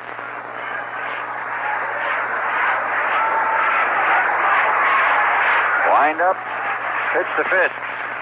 Fly ball, shallow left field. Johnny Grubb coming on. Here he is. He waits. He has it. The side retires. 6th inning, no runs for the Red Sox. They had a hit. There was 1 Indian error, 1 man left. We have played 6 here in Fenway Park. Boston the score. Cleveland 1 and Boston 1. You know, listening to Major League Baseball on 3WJ is a great way to follow the national pastime. But to really appreciate the game and the players' talents, at least once in a while, you should see a game in person. And those of us at 3WJ would like you to see the exciting Cleveland Indians on us during our Tribe Ticket Giveaway. All you have to do is send us your name, address, and phone number. And every Monday, Wednesday, and Friday during the noon news, we'll draw a name to win 2 tickets to an Indians home game of your choice. If your name is drawn, your tickets go into the mail that same day. And we won't stick you out in the left field bleachers, but in box seats, so you'll be right next to the action. To enter, send your name, address, and phone number on a postcard or letter to Tribe Tickets, 3WJ, P.O. Box 373, Johnstown, Ohio, 43031. Again, that's Tribe Tickets, P.O. Box 373, Johnstown, Ohio, 43031. To win 2 box seat tickets to a Cleveland Indians baseball game of your choice. Entries are limited to 1 per week, so enter today and let 3WJ take you out to the ball game. Top half of the 7th inning, and the Indians will send up Bell, Kuiper, and Cox. This one's all tied up at 1. Indians 1 run, 3 hits, 1 error. Boston 1 run, 4 hits, and an error. Boston picked up a run in the 3rd inning on a double by Hobson, a single by Burleson, and sacrifice fly to right field by Jim Rice. Indians tied it in the 5th inning on a single by Veryzer, a walk to Grubb, and a double by Gary Alexander. Bill Lee, over the first 6 innings, has given up 1 run, earned 3 hits, struck out 2, walked 2. Defensively, it's Scott at first, Remy at second, Burleson at short, Hobson at third, Wright in left, Lynn in center, Evans in right, Fisk catching, and on the mound, Bill Lee. Rocky Galavito coaching at first, and Joe Nosick at third. Umpiring tonight, Dave Phillips at the plate, Larry McCoy at first, Steve Palermo at second, and Don Denkinger at third. Kansas City has taken a 2-0 lead on Baltimore in the 7th. And Milwaukee and the Yankees are now 3-3 in the 3rd. First pitch to Buddy Bell is a strike of the knees, strike 1. Bell has struck out, bounced to 3rd on a fine play by Hobson. Wind up, and the pitch to Bell hits a little looper to left field. That's going to drop for a hit. So Buddy Bell comes up with a single into left field, and the Indians have a runner on with nobody out in the 7th inning. And that evens the totals all across the board at 1 run, 4 hits, and an error. Kuiper has flied deep to right and bounced to the first baseman. Father John Creed telling me that Scott McGregor had a perfect game going into the 7th inning, but perfect no longer.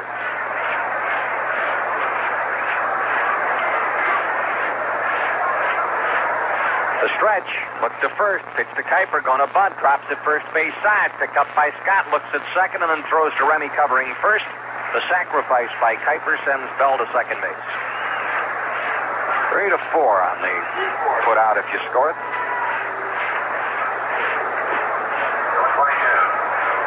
Munson hit a home run in the 3rd inning for the Yankees, his 6th of the year, and that ties it up 3-3. Ted Cox, safe on an error by Burleson in the 3rd inning and bounced to the shortstop of the 5th.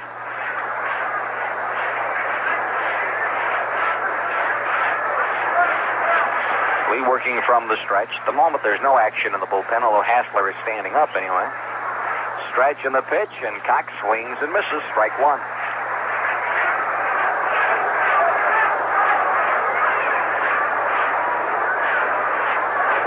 7th inning, the game is tied at 1. The Indians are trying to untie it with Bell at second base and 1 out. Cox, it's a long drive to left field. It's going to hit the wall. Caroms off to Rice, who fumbles the ball. Bell scores. Cox at second base, diving with a double. Indians lead 2-1. Oh, I tell you, the happiest man in Boston right now is Teddy Cox, who bangs a double off the monster in left, getting his 16th run batted in. And the Indians have a 2-1 lead in the 7th inning. And Ted Cox extends his hitting streak to 6 games in a row.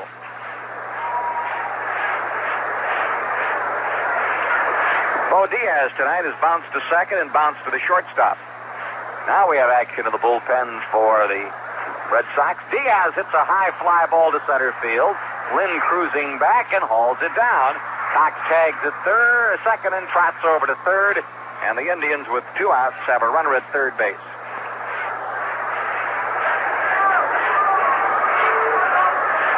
Top of the order, Rick Manning. Manning has bounced to short to second and fouled to third.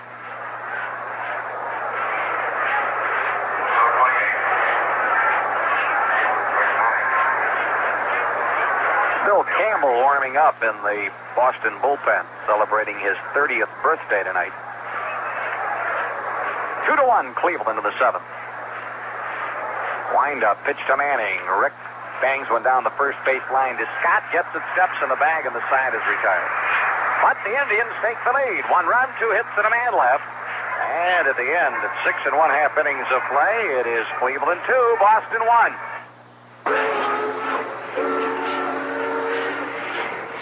About time you got here. Can't lay another foot of track till we unload your flat cars. Help yourself. And there's a mail pouch for you back in the caboose. Oh, that'll have my tobacco in it. Hank, tell the men I got some real fine leaf tobacco for chewing. Came in the mail pouch. The men who want to share line up at the caboose. Hey, you others, get these barrels of spikes off the flat car. The story of a great American tradition, mail pouch chewing tobacco. Mail pouch was America's first brand of leaf tobacco, and it's been pleasing men ever since. That's because mail pouch has its own special one-of-a-kind flavor that comes from over 90 years' experience in giving tobacco chewers what they want. A clean, fresh taste that's not too strong, but isn't too sweet either. A flavor that really lasts and satisfies a man all day long. So if you haven't tried mail pouch lately, chew a few packs and taste the mail pouch difference. You'll see why it's become a tradition to chew mail pouch. And treat yourself to the best.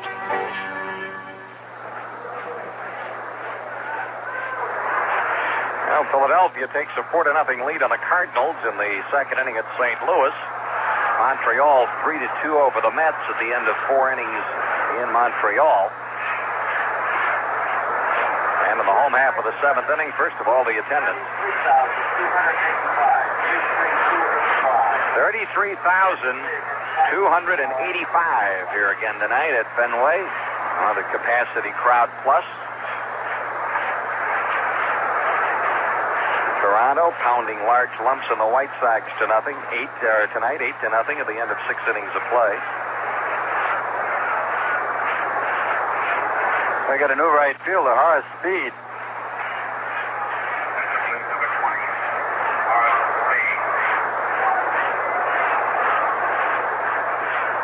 Wise with Thornton at first, Kuiper at second, Veryzer at short, Bell at third. Grubb in left, Manning in center, and Speed in right. Diaz catching.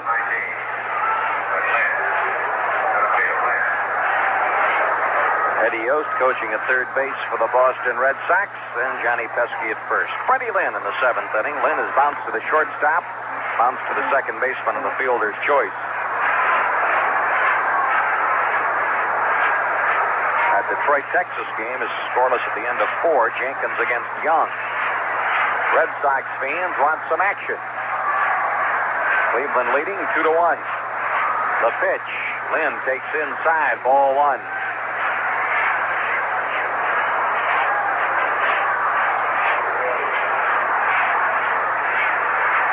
Wind up by Wise, and the 1-0 pitch to the left-hand batter is high, ball 2. Scott McGregor had retired 20 men in a row before Hal McRae doubled with 2 out in the 7th inning to break up a perfect game. 2-0 pitch to Lynn, swing and a miss on a fastball, 2-1 the count. Manji and Kern in the bullpen for the Indians.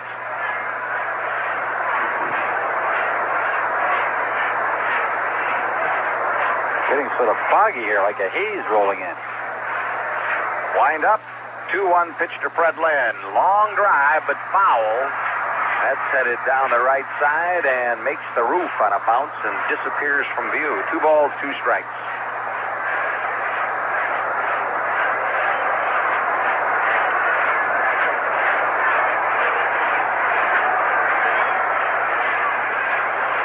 Look in for the sign. The pitch, fastball low, full count of 3-2.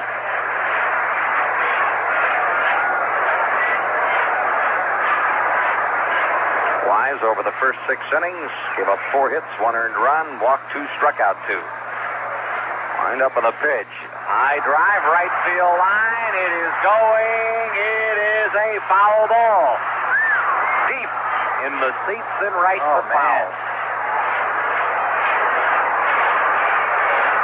No question about how far that was going. Just holding my breath to see that it was going to be foul. Count remains at 3-2. Nobody out in the home half of the seventh. The Indians lead 2-1. Wise ready again. Winds up. 3-2 pitch to Lynn. Strike three at the knees. And Lynn comes back storming at home plate umpire Dave Phillips.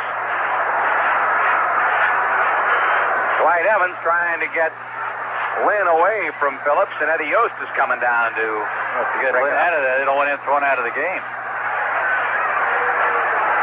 Dave Phillips now telling Mr. Lynn to depart, and he does, wisely. First out of the seventh inning, and the third strikeout for Rick Wise. Dwight Evans has bounced to third and wrapped into a 6-4-3 double play. Evans, a right-hand batter. Wind up, and the pitch. Hit hard by the mound. Shortstop behind the bag. Veryzer grabs and throws him out. 2 down. 2 down in the seventh inning for George Scott, who was struck out. Bounced to third. Well, tonight, with 33,285, the Red Sox have drawn 1,445,080 for an average of better than 30,100 a game. That's covered 49 dates and 53 games. You have to think that this ballpark seats just a little over 32,000. They're playing to 93 or 4% of their capacity. Tonight's 33,285 means there are people in here standing up without seats to sit in. Right. George Scott, 0 for 2 on the night. Wind up on the pitch, and Scott takes a fastball, low, ball 1.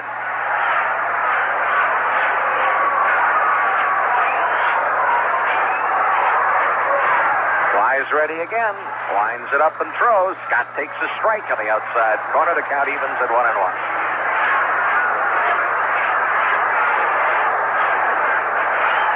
Rick Wise ready again. And the 1-1 pitch to George Scott. Low and outside, 2 balls to the strike. Cleveland 2, Boston 1. We're in the home half of the seventh inning. Wind up by Wise. Here's the 2-1 pitch to Scott. Check swing, pitch low, 3-1. George at the moment is hitting .230 with 8 homers and 35 RBIs. Butch Hobson on deck.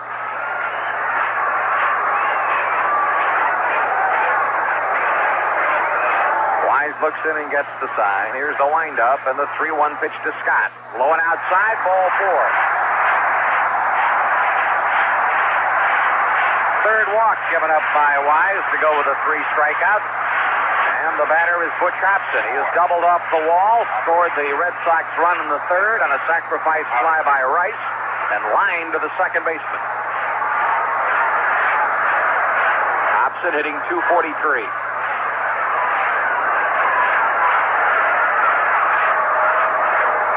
Home half of the seventh, 2-1 Cleveland. Wise working from the stretch with Manji and Kern in the bullpen. Stretch and the pitch. It is low, ball 1. Rick Burleson, top of the order on deck. Time call. Bo Diaz is going to go out and talk with Rick Wise. Scoreboard, Finals National League. Cubs 5, Pirates 4. Astros 6, Giants 5. Reds 10, Braves nothing. Philadelphia 4-0 over St. Louis in the second. Montreal 3-0 over New York. Or make that 3-2 over New York in the fifth. American League, Toronto 8-0 over the White Sox in the seventh. Kansas City 2-0. There's somebody running out on the field. Looks like he's going to go over and shake George Scott's hand. Oh no, he's going to slide in the first. Bad slide, too.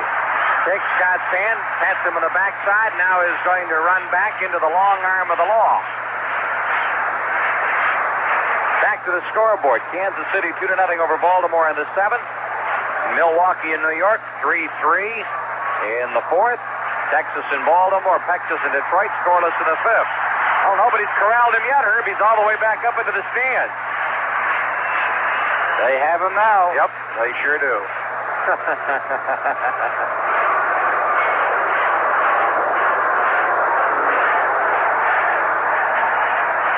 count on Hobson, who steps back. Seattle 4-0 over Minnesota in the third. Oakland and California not scheduled tonight. They'll resume that series tomorrow night. Stretch. And the pitch. High. Ball 2, 2-0. First two men went quickly, but Scott walked, and the count on Hobson has gone to 2-0.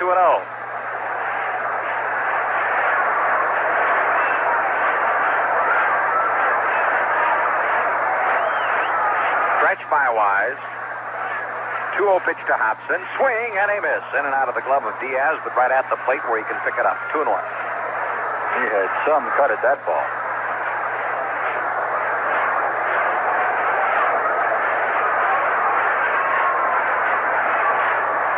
The stretch. And the 2-1 pitch. Hobson takes strike 2. May have fooled him on that one, Herb, the way Hobson moved. Yes, he did. It slided. It really broke late. 2 balls, 2 strikes, 2 outs. Scott at first base, 7th inning. Indians leading 2-1. Teddy Cox bash off the wall and left. Drove home Bell with a go-ahead in the 7th. Stretch in the pitch. Outside, full count of 3-2.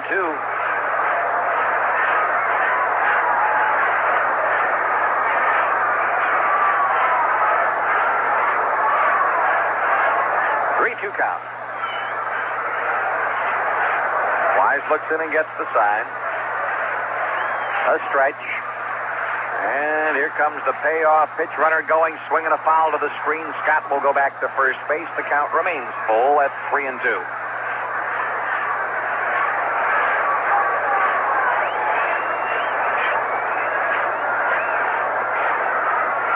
Rick Wise doesn't like the baseball that he gets from Dave Phillips.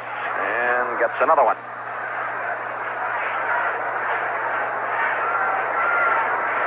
Red Sox picked up a run in the 3rd. Indians tied it in the 6th and took a 2-1 lead in the 7th. RBIs tonight for Alexander and Cox. The stretch. And here comes the payoff pitch to Hobson. Way high. Ball 4. Here comes Jeff Thorborg. He's got Manji and Kern in the bullpen. Wise has now struck out 3 and walked 4.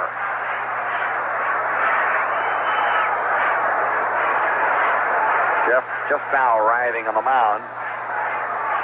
Diaz, Kuiper, Wise, and Thorborg, and the call to the bullpen for the right-hander Jim Kern. Well, Rick Wise goes 6 2/3 innings.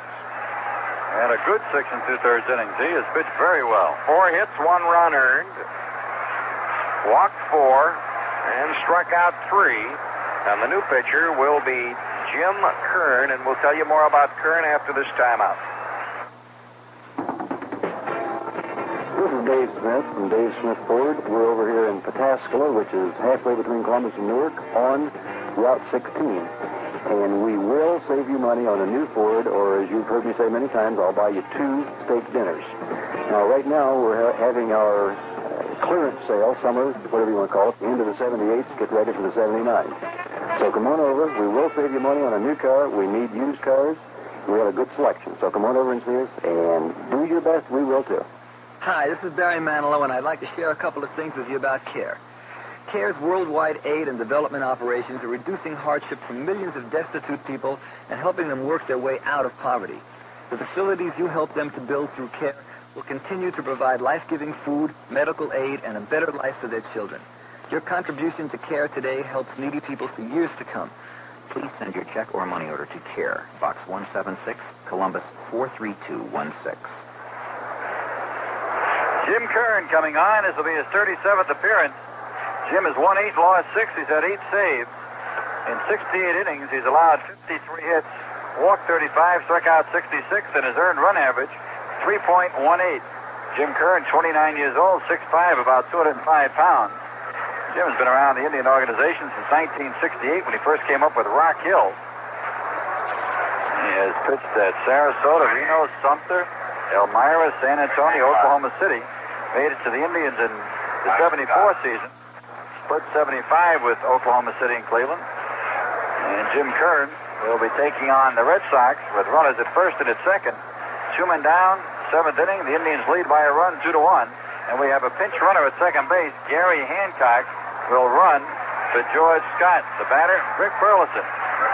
Kern has made 5 appearances against Boston, covering 11 and 2/3 innings, 9 hits, 5 runs all earned, struck out 7, walked 8. He has won 2 and lost 1 against Boston, and his earned run average against the Bo Sox is 5.14. As Herb says, Gary Hancock running at second base for George Scott. Right-hand batting, Rick Burleson, 1 for 3 on the night. Stretch by Kern, fastball, rammed up the middle into center field, a base hit. Here comes Hancock around third, throw comes back in, and out of second base. The run did not score. The run does not score. They got the man at second before the man scored, and it's still 2-1. How about that, Herb? I'll tell you, how about that? That is a bad piece of base running by Butch Hobson and a good, quick throw by Rick Manning. Zimmer coming out of the dugout, but there's no question the out was made before that runner got to home plate. It wasn't even close. Now it's an 8-4 put out at second base of Hobson to retire the side. A base hit for Burleson, but there is no run. And at the end of 7 innings of play, Cleveland 2 and Boston still 1. The day is done. Coming home. It's time to let it go. It's the moment to unwind. We'll go home. So just say bud. And pour the king of beers and settle back and please yourself.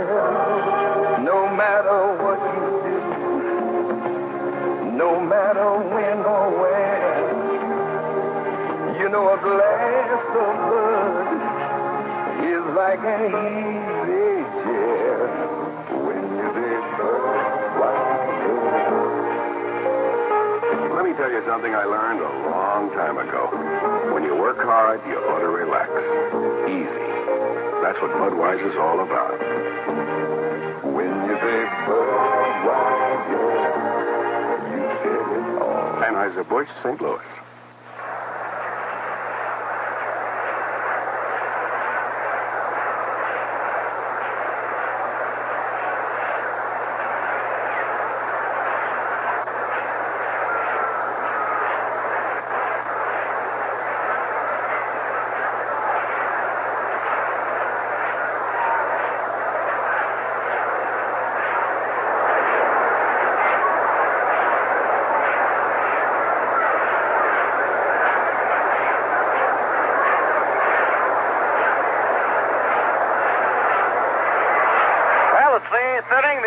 Still leading 2-1, and Freddie Kendall is moved in to play first base. So it's Kendall at first, Remy at second, Burleson at short, Hobson at third, Rice in left, Lynn in center, Evans in right, Fisk catching, and Bill Lee on the mound. It is still 2-1.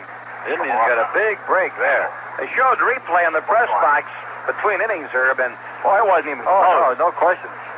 They had the runner nailed at second base to retire the side long before Hancock got to the plate. Oh, Hobson made the turn at second. And the throw right back into second base nailed him. Billy working on the right-hand batting, Tom Veryzer, who's 2 for 3 tonight. Tom takes inside, ball 1. Veryzer fly to center field of the first inning, singled to right of the fourth, and singled up the middle and scored on Alexander's double in the 6th inning. Wind up. And the 1-0 pitch to Veryzer. Tom pops a foul back out of play. Hits the press box, goes back down on the screen. 1 ball, 1 strike.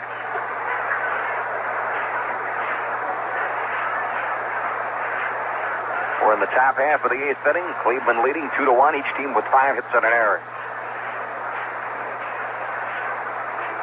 Wind up on the pitch. Veryzer going to bunt at the ball. Pull the bat back, and the count goes to 2-1. Totals on that inning, no runs and a hit with 2 men left.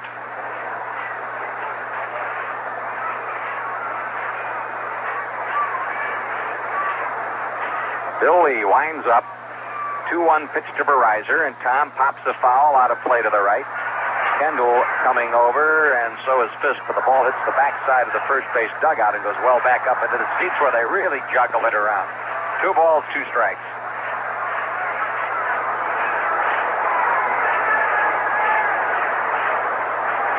2-1, Cleveland in the 8th. Johnny Grubb on deck.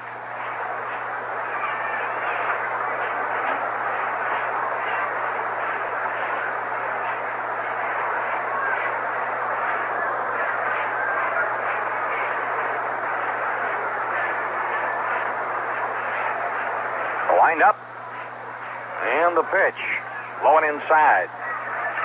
3 balls, 2 strikes. Well, Rick Wise lowered his earned run average to 3.47 tonight. Oh, he pitched himself a really fine game here tonight. Here's the payoff pitch to Veryzer. Tom hits a drive into left center field. Lynn charging over, galloping, and hauls it down. Wiley has hit the ball hard all 4 times tonight. That's twice that Lynn has taken drives off him. Johnny Grubb with a fly ball to right, a line drive to the shortstop and a walk. Let's see it. Grubb. Kansas City 2-0 over Baltimore, and they are in the 8th at Baltimore. Gura against McGregor. Milwaukee back on top of New York 4-3 in the 4th. Figueroa gone, Clay in relief. The pitch, Grubb to bunt, pops it up, and Bill Lee, the pitcher, makes the catch. 2 outs.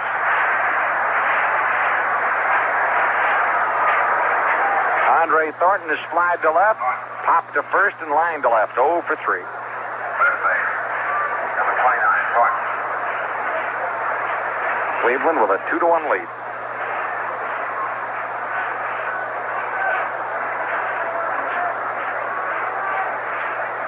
Toronto beat the White Sox tonight, 8-0. Jesse Jefferson shutting out his former mates. Breaking ball inside, ball 1. They checked with the first base umpire, Larry McCoy. He says he checked in time.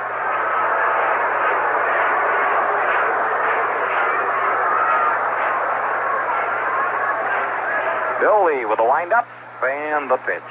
Thornton, it's a very high fly ball to left. It is going. It is gone. Home run.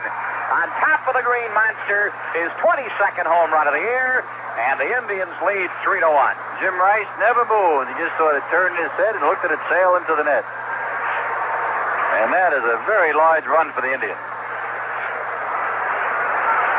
And Andre Thornton, as he touches home plate, has his career high in the major leagues in RBIs.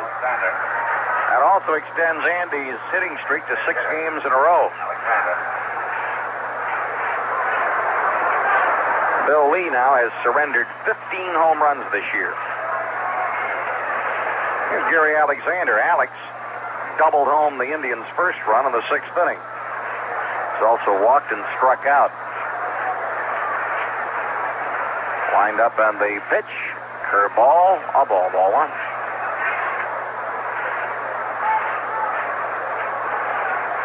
That is Thornton's 4th home run against Boston this year. Pitch. Alexander takes a strike. 1 ball, 1 strike.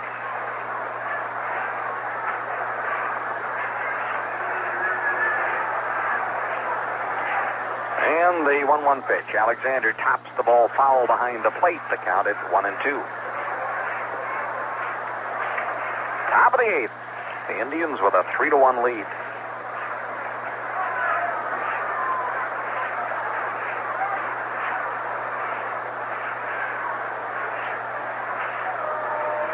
The pitch. High and inside. 2 balls, 2 strikes.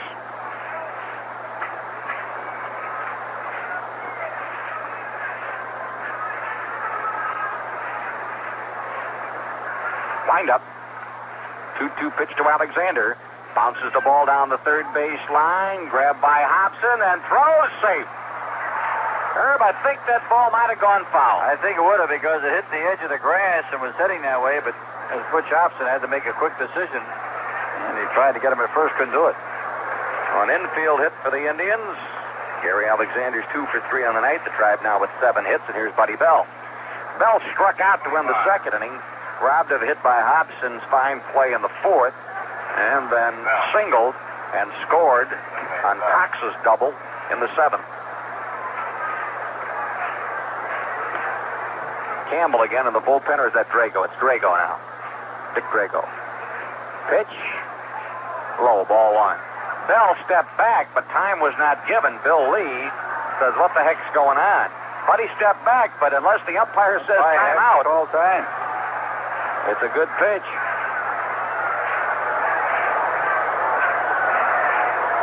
Alexander at first, 2 outs, 8th inning. The stretch. And the pitch. Bell bounces the ball by Hobson in the hole to Burleson. Throw to second base to get Alexander. And the sign is retired on the fielder's choice. 1 run, 2 hits, and the man left. And at the end of 7 1/2 innings of play, it is Cleveland 3 and Boston 1.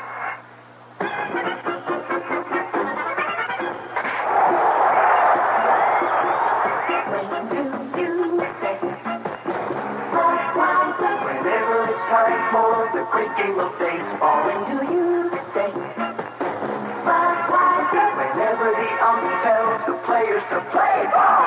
After a double play, a pitch hit that saves the day. Anytime's the right one to say it. When do you say Budweiser? That's the bit for any kind of home. After a long home run, after the game is won, King of Beers is waiting for your call. When you say Budweiser, when you say yay baseball, when you say Budweiser, you said it all. You said it all. Anheuser-Busch, St. Louis.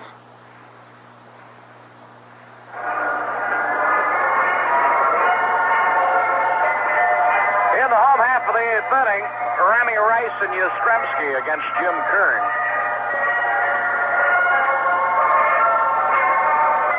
Gary Alexander came off the field hobbling. He hit second base very hard. He did not get the good slide off and actually ricocheted off the bag. He really jumped right into it. 8th inning, Remy Rice and Yastrzemski against Kern.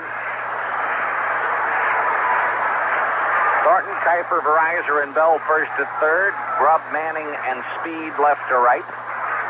Remy has single to right, stolen a base, fly to center, bounce second to the pitcher covering. Pitch. Kern throws him a strike. Strike 1. Indians 3 runs, 7 hits, and an error. Boston 1, 5 and 1. Milwaukee now 6-3 over the Yankees. Pitch. That is a strike of the knees. Strike 2. On 2 breaking balls. The 8th inning at the stadium.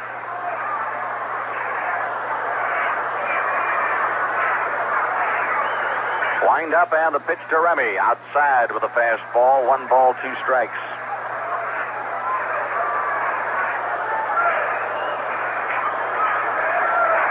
And the 1-2 pitch. Fastball low and inside. 2 balls, 2 strikes.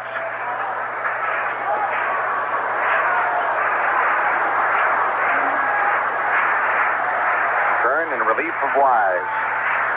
Delivers. Bouncing foul. Back toward the seats. Fans pick it off, and the count is 2-2.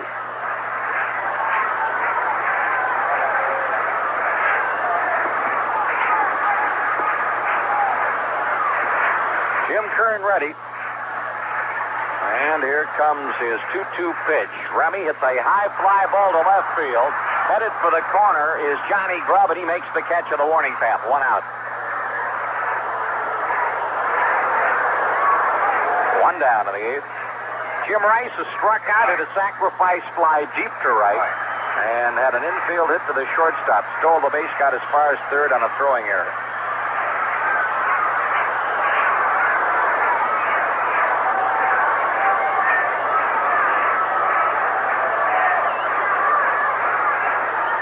Jim Kern looks in. Gets the sign. Here's the windup and the pitch to Rice. He hits a drive into right field. That is a base hit. Horace Speed plays the ball to the bounce. Brings up Yastrzemski. Second hit off Kern. Total of 6 by the Red Sox.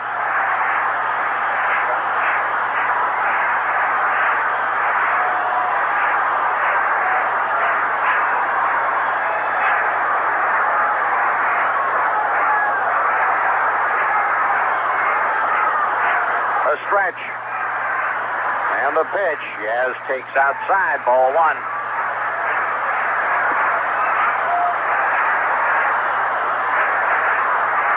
Sox with a full house here tonight, and those fans want some action.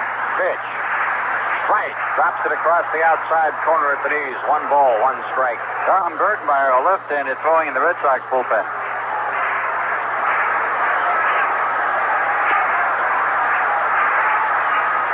Turns, shaking his head, stretches, checks the runner. 1-1 pitch to Diaz. Low, bounces away from Diaz, but he jumps on it quickly, and Rice holds it first.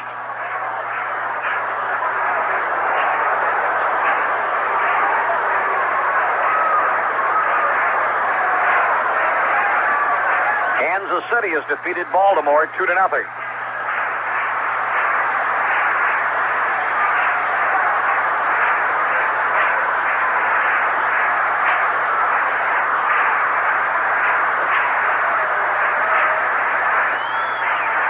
A stretch.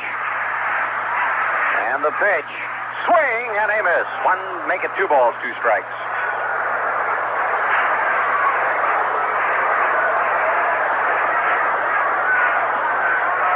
Carlton Fisk on deck. 8th inning.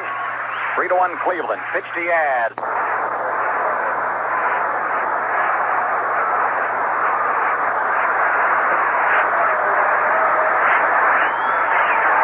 A stretch. And the pitch. Swing and a miss. Make it 2 balls, 2 strikes.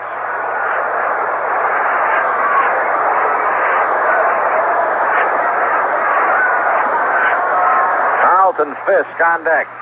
8th inning. 3-1 Cleveland. Pitch to Diaz. Bouncing ball. Back to Kuiper. Gets it. Tags Rice. Throws to first. Double play. Good play by Kuiper. No runs. 1 hit and nobody left. We're going to the 9th. Cleveland 3, Boston 1.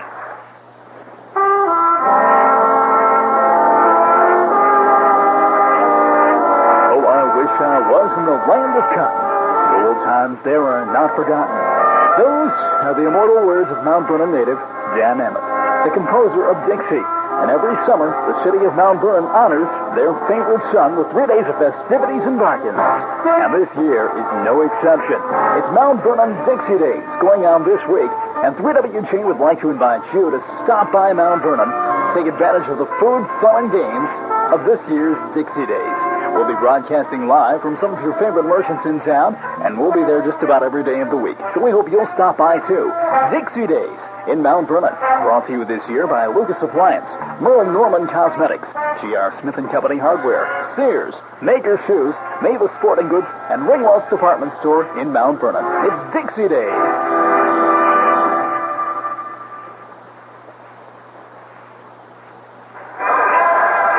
The Indians leading 3-1, and Bill Lee will face Kuiper, Speed, and Diaz, and will pause for station identification. This is the Cleveland Indians Baseball Network. This is 3WJ, Central Ohio's home, and the Cleveland Cavaliers, Browns, and Indians. WWJ, Johnstown.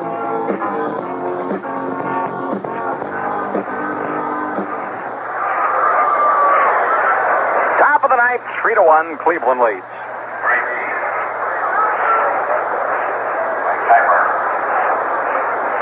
Wayne Kuiper tonight has flied to right, bounced to first, and sacrificed. Bergmeyer continues in the bullpen for Boston. Wind up in the pitch. Curveball banged by the mound. Charging it is the second baseman, and Remy throws him out. 1 down in the ninth. And the batter is Horace Speed for the first time tonight. Speed, a right-hand hitter, hitting at .210 with 4 runs batted in.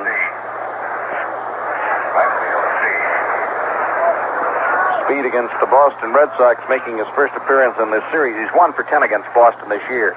Going to bunt the ball and miss, strike 1.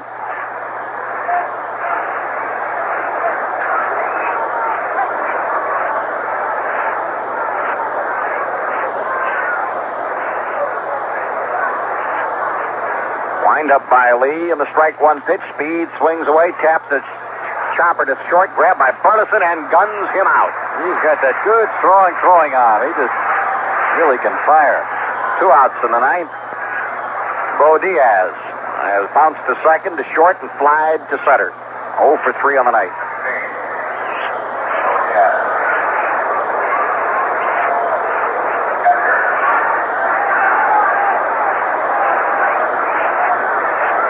Diaz hitting .218. 1 homer, 4 runs batted in. Kendall at first, Remy at second, Burleson at short, Hobson at third, Rice, Lynn, and Evans left to right. Fisk catching, Bill Lee on the mound, and the first pitch to Diaz. The curveball, ball 1.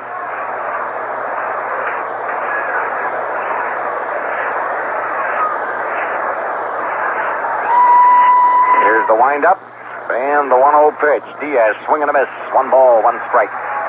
Red Sox got their run in the third. The Indians scored single runs in innings 6, 7, and 8. 3-1 game in the ninth. Bill Lee winds up. Here's the 1-1 pitch to Bo Diaz. He takes low and inside. 2 balls and a strike.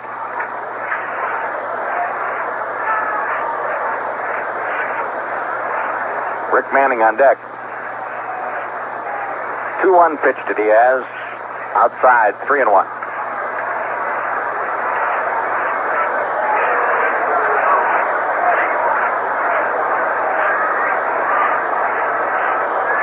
Lee turns and glances back out into center field towards Freddie Lynn. Here comes the 3-1 pitch to Diaz. Swing and a miss. Full count of 3-2.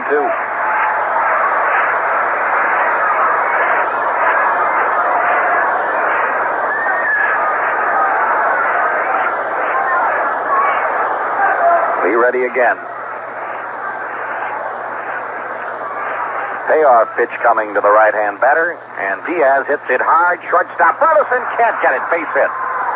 Oh, Bo Diaz slaps a single, takes the big turn at first, holds as Jim Rice throws back in. That is the 8th hit off Bill Lee.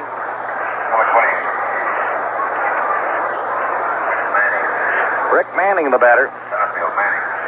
Manning tonight has bounced to short, to second, fouled to third, and bounced to the first baseman. 0 for 4 on the night. He's 2 for 8 in the series. Hitting .263.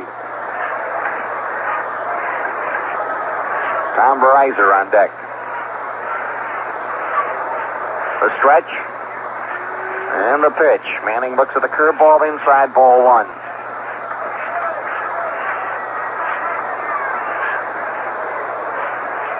The stretch. And the pitch. Curveball outside, ball 2, 2-0.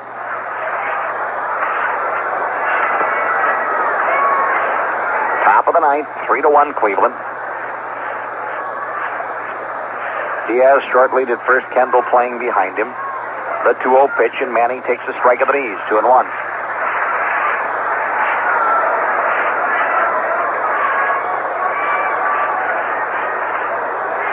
The stretch.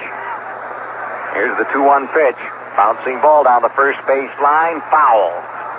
Taken by Kendall on the foul side of the bag, and the count is 2-2. Diaz comes back to first.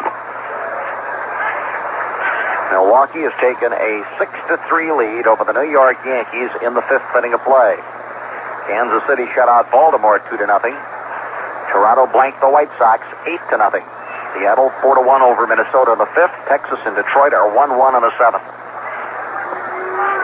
The stretch. 2-2 pitch to Manning. Hits the curveball into center field. Going to drop for a hit in front of Lynn. Diaz digging for third. Here comes Lynn's throw, and Diaz is safe. Manning a big lead off second. Goes back to first as Hobson ran the ball toward first base. And then Lee came galloping around to try and catch Diaz off the bag, but Diaz was back. So the Indians have runners at first and at third. Manning with his first hit of the night. Indians have had 2 hits in each of the last 4 innings.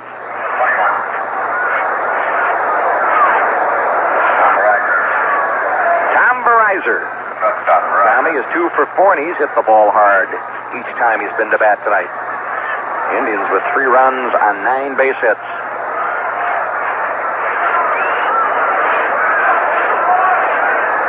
Three to 1 Cleveland in the 9th. Lee looks in, gets the sign.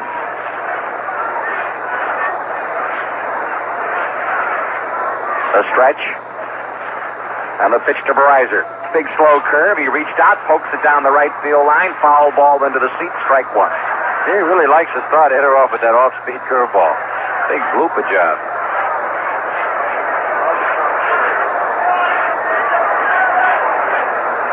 Drago now throwing in the Boston bullpen. Diaz at third, Manning at first, 2 outs. Throw to first base, Manning back to the bag.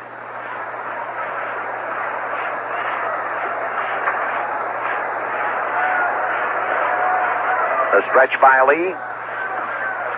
And the strike one pitch. Veryzer takes a fastball, knee high on the inside corner, strike two.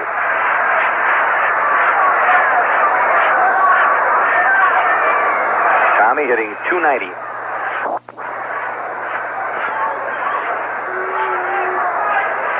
The stretch.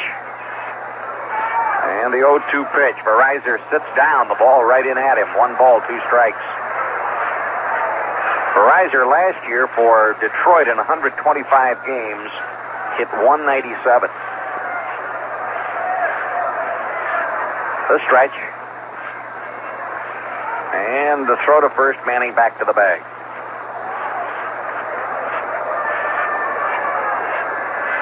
Top of the ninth, 3-1 Cleveland. The stretch. 1-2 pitch to Veryzer. Tommy wraps it down the third base line. Grabbed by Hobson. Throws across. Low ball. Bounces off Kendall's glove. Everybody's safe, and the Indians get another run. And Butch Hobson looked like he's a little bit undecided whether he's going to throw the second or the first. And then he hurt his throw, and of course he doesn't have George Scott over there. And nothing against Freddie Kendall, but he's not a first baseman by nature. It's an error on the third baseman on the throw, and the Indians get their 4th run of the night. It is now a 4-1 ball game in the 9th inning of play. Johnny Grubb has flied to right, line to short, walked, and popped a bunt to the pitcher. 0 for 3 on the night. Hitting .271. Manning at second. Veryzer at first. Stretch of the pitch. Curveball way outside and low ball 1.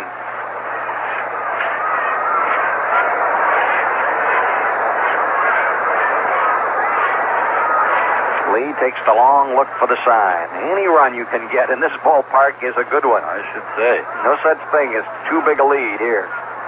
1-0 pitch. Bouncing ball up the middle into center field. A base hit. Manning rounds third. He will score. Veryzer to third, and the Indians lead 5-1. And here comes Don Zimmer. Last 2 runs will be unearned, but the Indians will certainly take them. They call to the bullpen. Johnny Grubb just extended his hitting streak to 6 games in a row and picked up his 49th run batted in. Bill Lee works 8 2/3 innings. Gives up a total of 10 base hits. Thus far, 5 runs, 3 of them earned. 1 home run. He walked 2. He struck out 2, and the new pitcher will be Dick Drago. He at least was the last guy I saw out there, and we'll take a look at Drago and more after this timeout. 3WJ presents the Columbus Jackpot Program with over $500 in gift certificates for you. A number of people are being called by telephone to receive this fantastic offer. You may be called today. $500 in gift certificates for only $24.95. If you can't wait for that call, phone 868-8595. That's 868-8595. The Columbus Jackpot.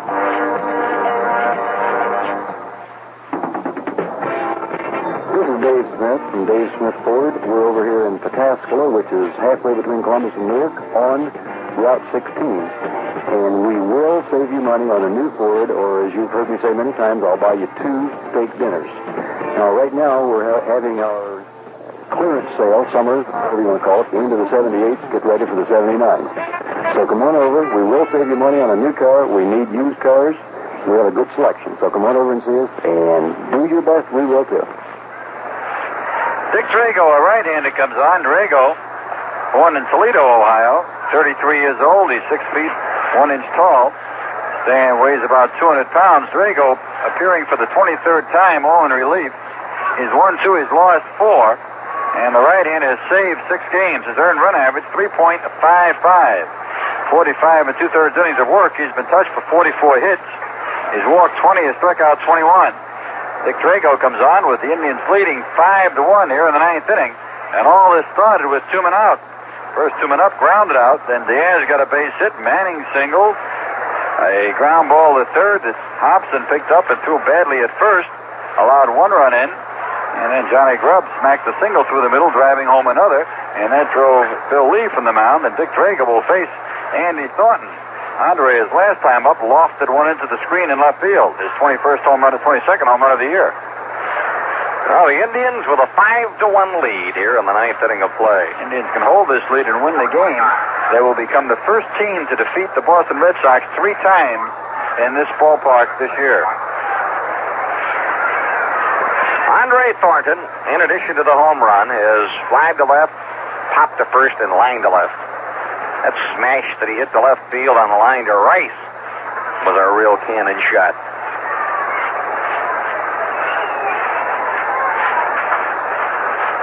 Milwaukee's still leading the Yankees 6-3 in the 6th inning of play. Stretch by Drago and the pitch, and Thornton takes high, ball 1. Dick Drago making his 6th appearance against Cleveland. He has gone 6 2/3 innings with 6 earned runs. He's won 1, lost none, saved 1. Earned run average against the Tribe, 8.10.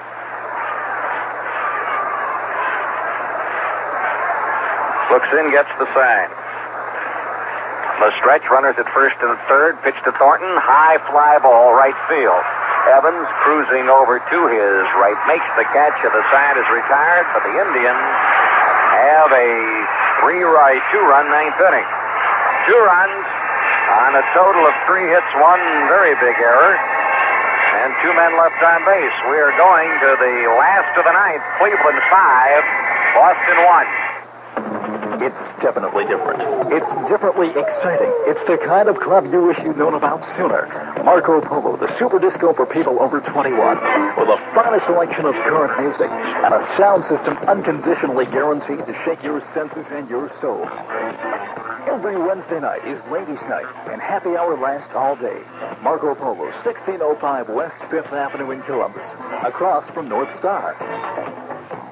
Here's some great news for people who like to know they've made a smart buy. At Spitzer Dodge in Columbus, we've got the stylish 1978 Dodge Diplomat for just $47.95. That's right, a luxurious Diplomat, not $6,000 or $7,000, just $47.95. And diplomatically speaking, that's a smart buy. This time, instead of Chevy or Ford, pick out a mind changer, the new favorite Diplomat, for just $47.95. See you soon at Spitzer Dodge, a Columbus tradition at 5100 East Main Street.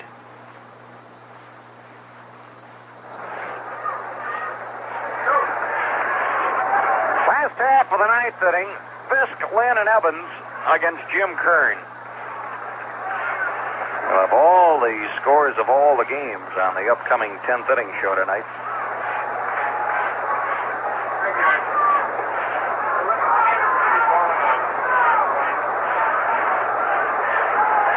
Carlton Fisk in tonight's ball game has bounced to third, walked, and flied to left. Things stand right now. The winner would be Wise, and Kern would get the save, but he's still got to get through the 9th inning, and here at Fenway, that many times can be no easy task.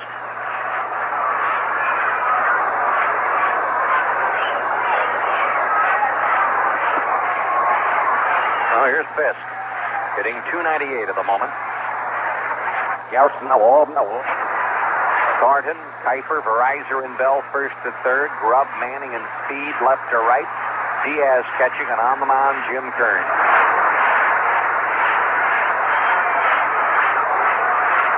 Kern looks in, gets the sign from Diaz. Here's the windup on the first pitch to Fisk. It is a fastball, strike 1. In the bullpen, the right-hander is Spillner, the left-hander is Manji.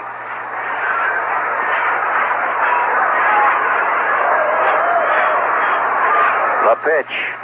Strike 2 at the knees. Good slider by Kern. His slide is really improving. Texas takes a 2-1 lead on Detroit in the 8th.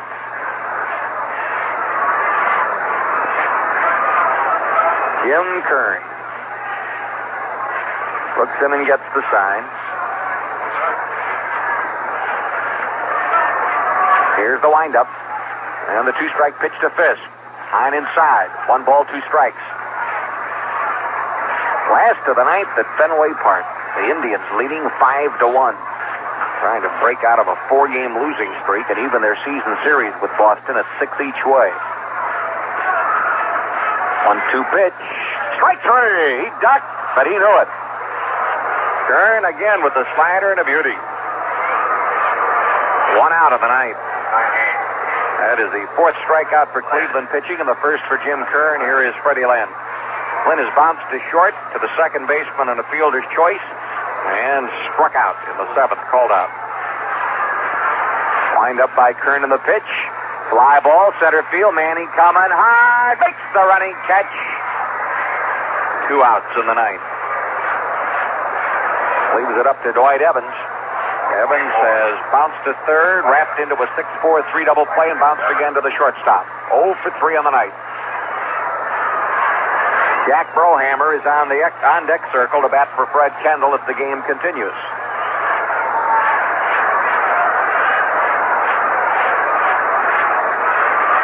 Jim Kern looks in, shakes his head, then winds. First pitch to Evans, swing and a miss, strike 1.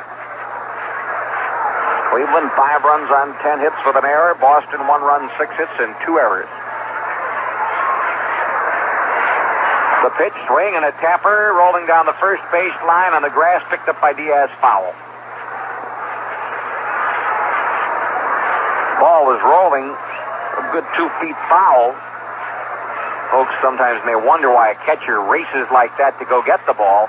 If that ball should hit something and go back across the foul line, it is then a fair ball. A fair ball, no matter how far foul it might have been. 2 strikes to count. Jim Kern going to try and end it with this pitch. Wind up and pitch. Swing and a miss. Struck him out. The game is over. The Indians win 5-1, and we'll wrap it up after this timeout. The day is done. It's time to let it go. It's the moment to unwind. So just say bud.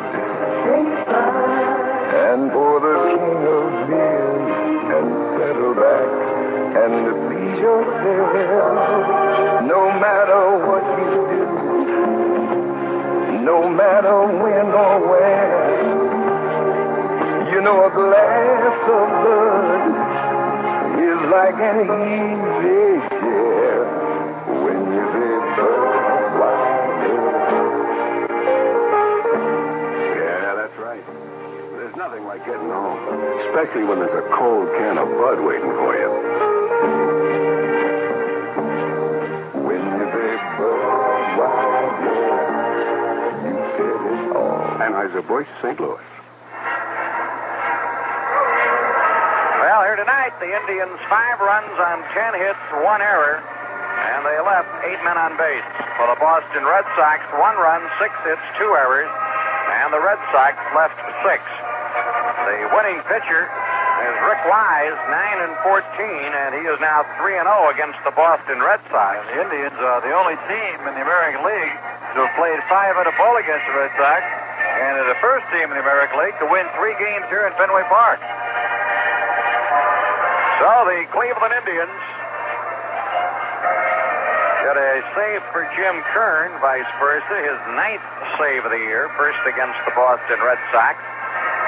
Kern worked the final 2 1/3 innings of this game. Gave up 2 hits. They did not score off him. He walked no one, and he struck out 2. So the Indians improved their record to 52-58. And the Boston Red Sox are now at 70-41. And the Indians and the Red Sox are all even after their first 12 games at 6-6. And the Indians also get back on the win path after losing the first 4 games of this road trip. 3 in Texas in the opener last night. And they have 1 more shot at the Red Sox tomorrow when Mike Paxton goes to the mound against Dennis Eckersley. That'll be 2 o'clock, and Herb and I will be chatting with you along all of the network stations starting promptly at 1:55. The Red Sox scored their only run in the third inning. Hobson doubled off the wall, then left. Burleson singled to right, putting runners at first to the third, and with 1 out, Jim Rice sacrificed fly ball deep to right, brought home Hobson, and it was 1-0, and it stayed that way until the 6th inning of play when the Indians started to score. And once they started, they didn't stop. And the 6th, it was a single by Veryzer, a walk to Grubb, and a double by Alexander that tied the game. In the 7th, a single by Bell, a sacrifice, and a double by Cox put the Indians on top 2-1, and Teddy Cox gets a game-winning hit against his former team.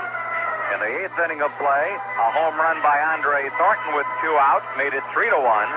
Then in the 9th inning of play with 2 out, a single by Diaz, a single by Manning, an error by Butch Hobson, and a single by Grubb brought in 2 more runs, and the Indians had a 5-1 victory. One of the key plays in the game came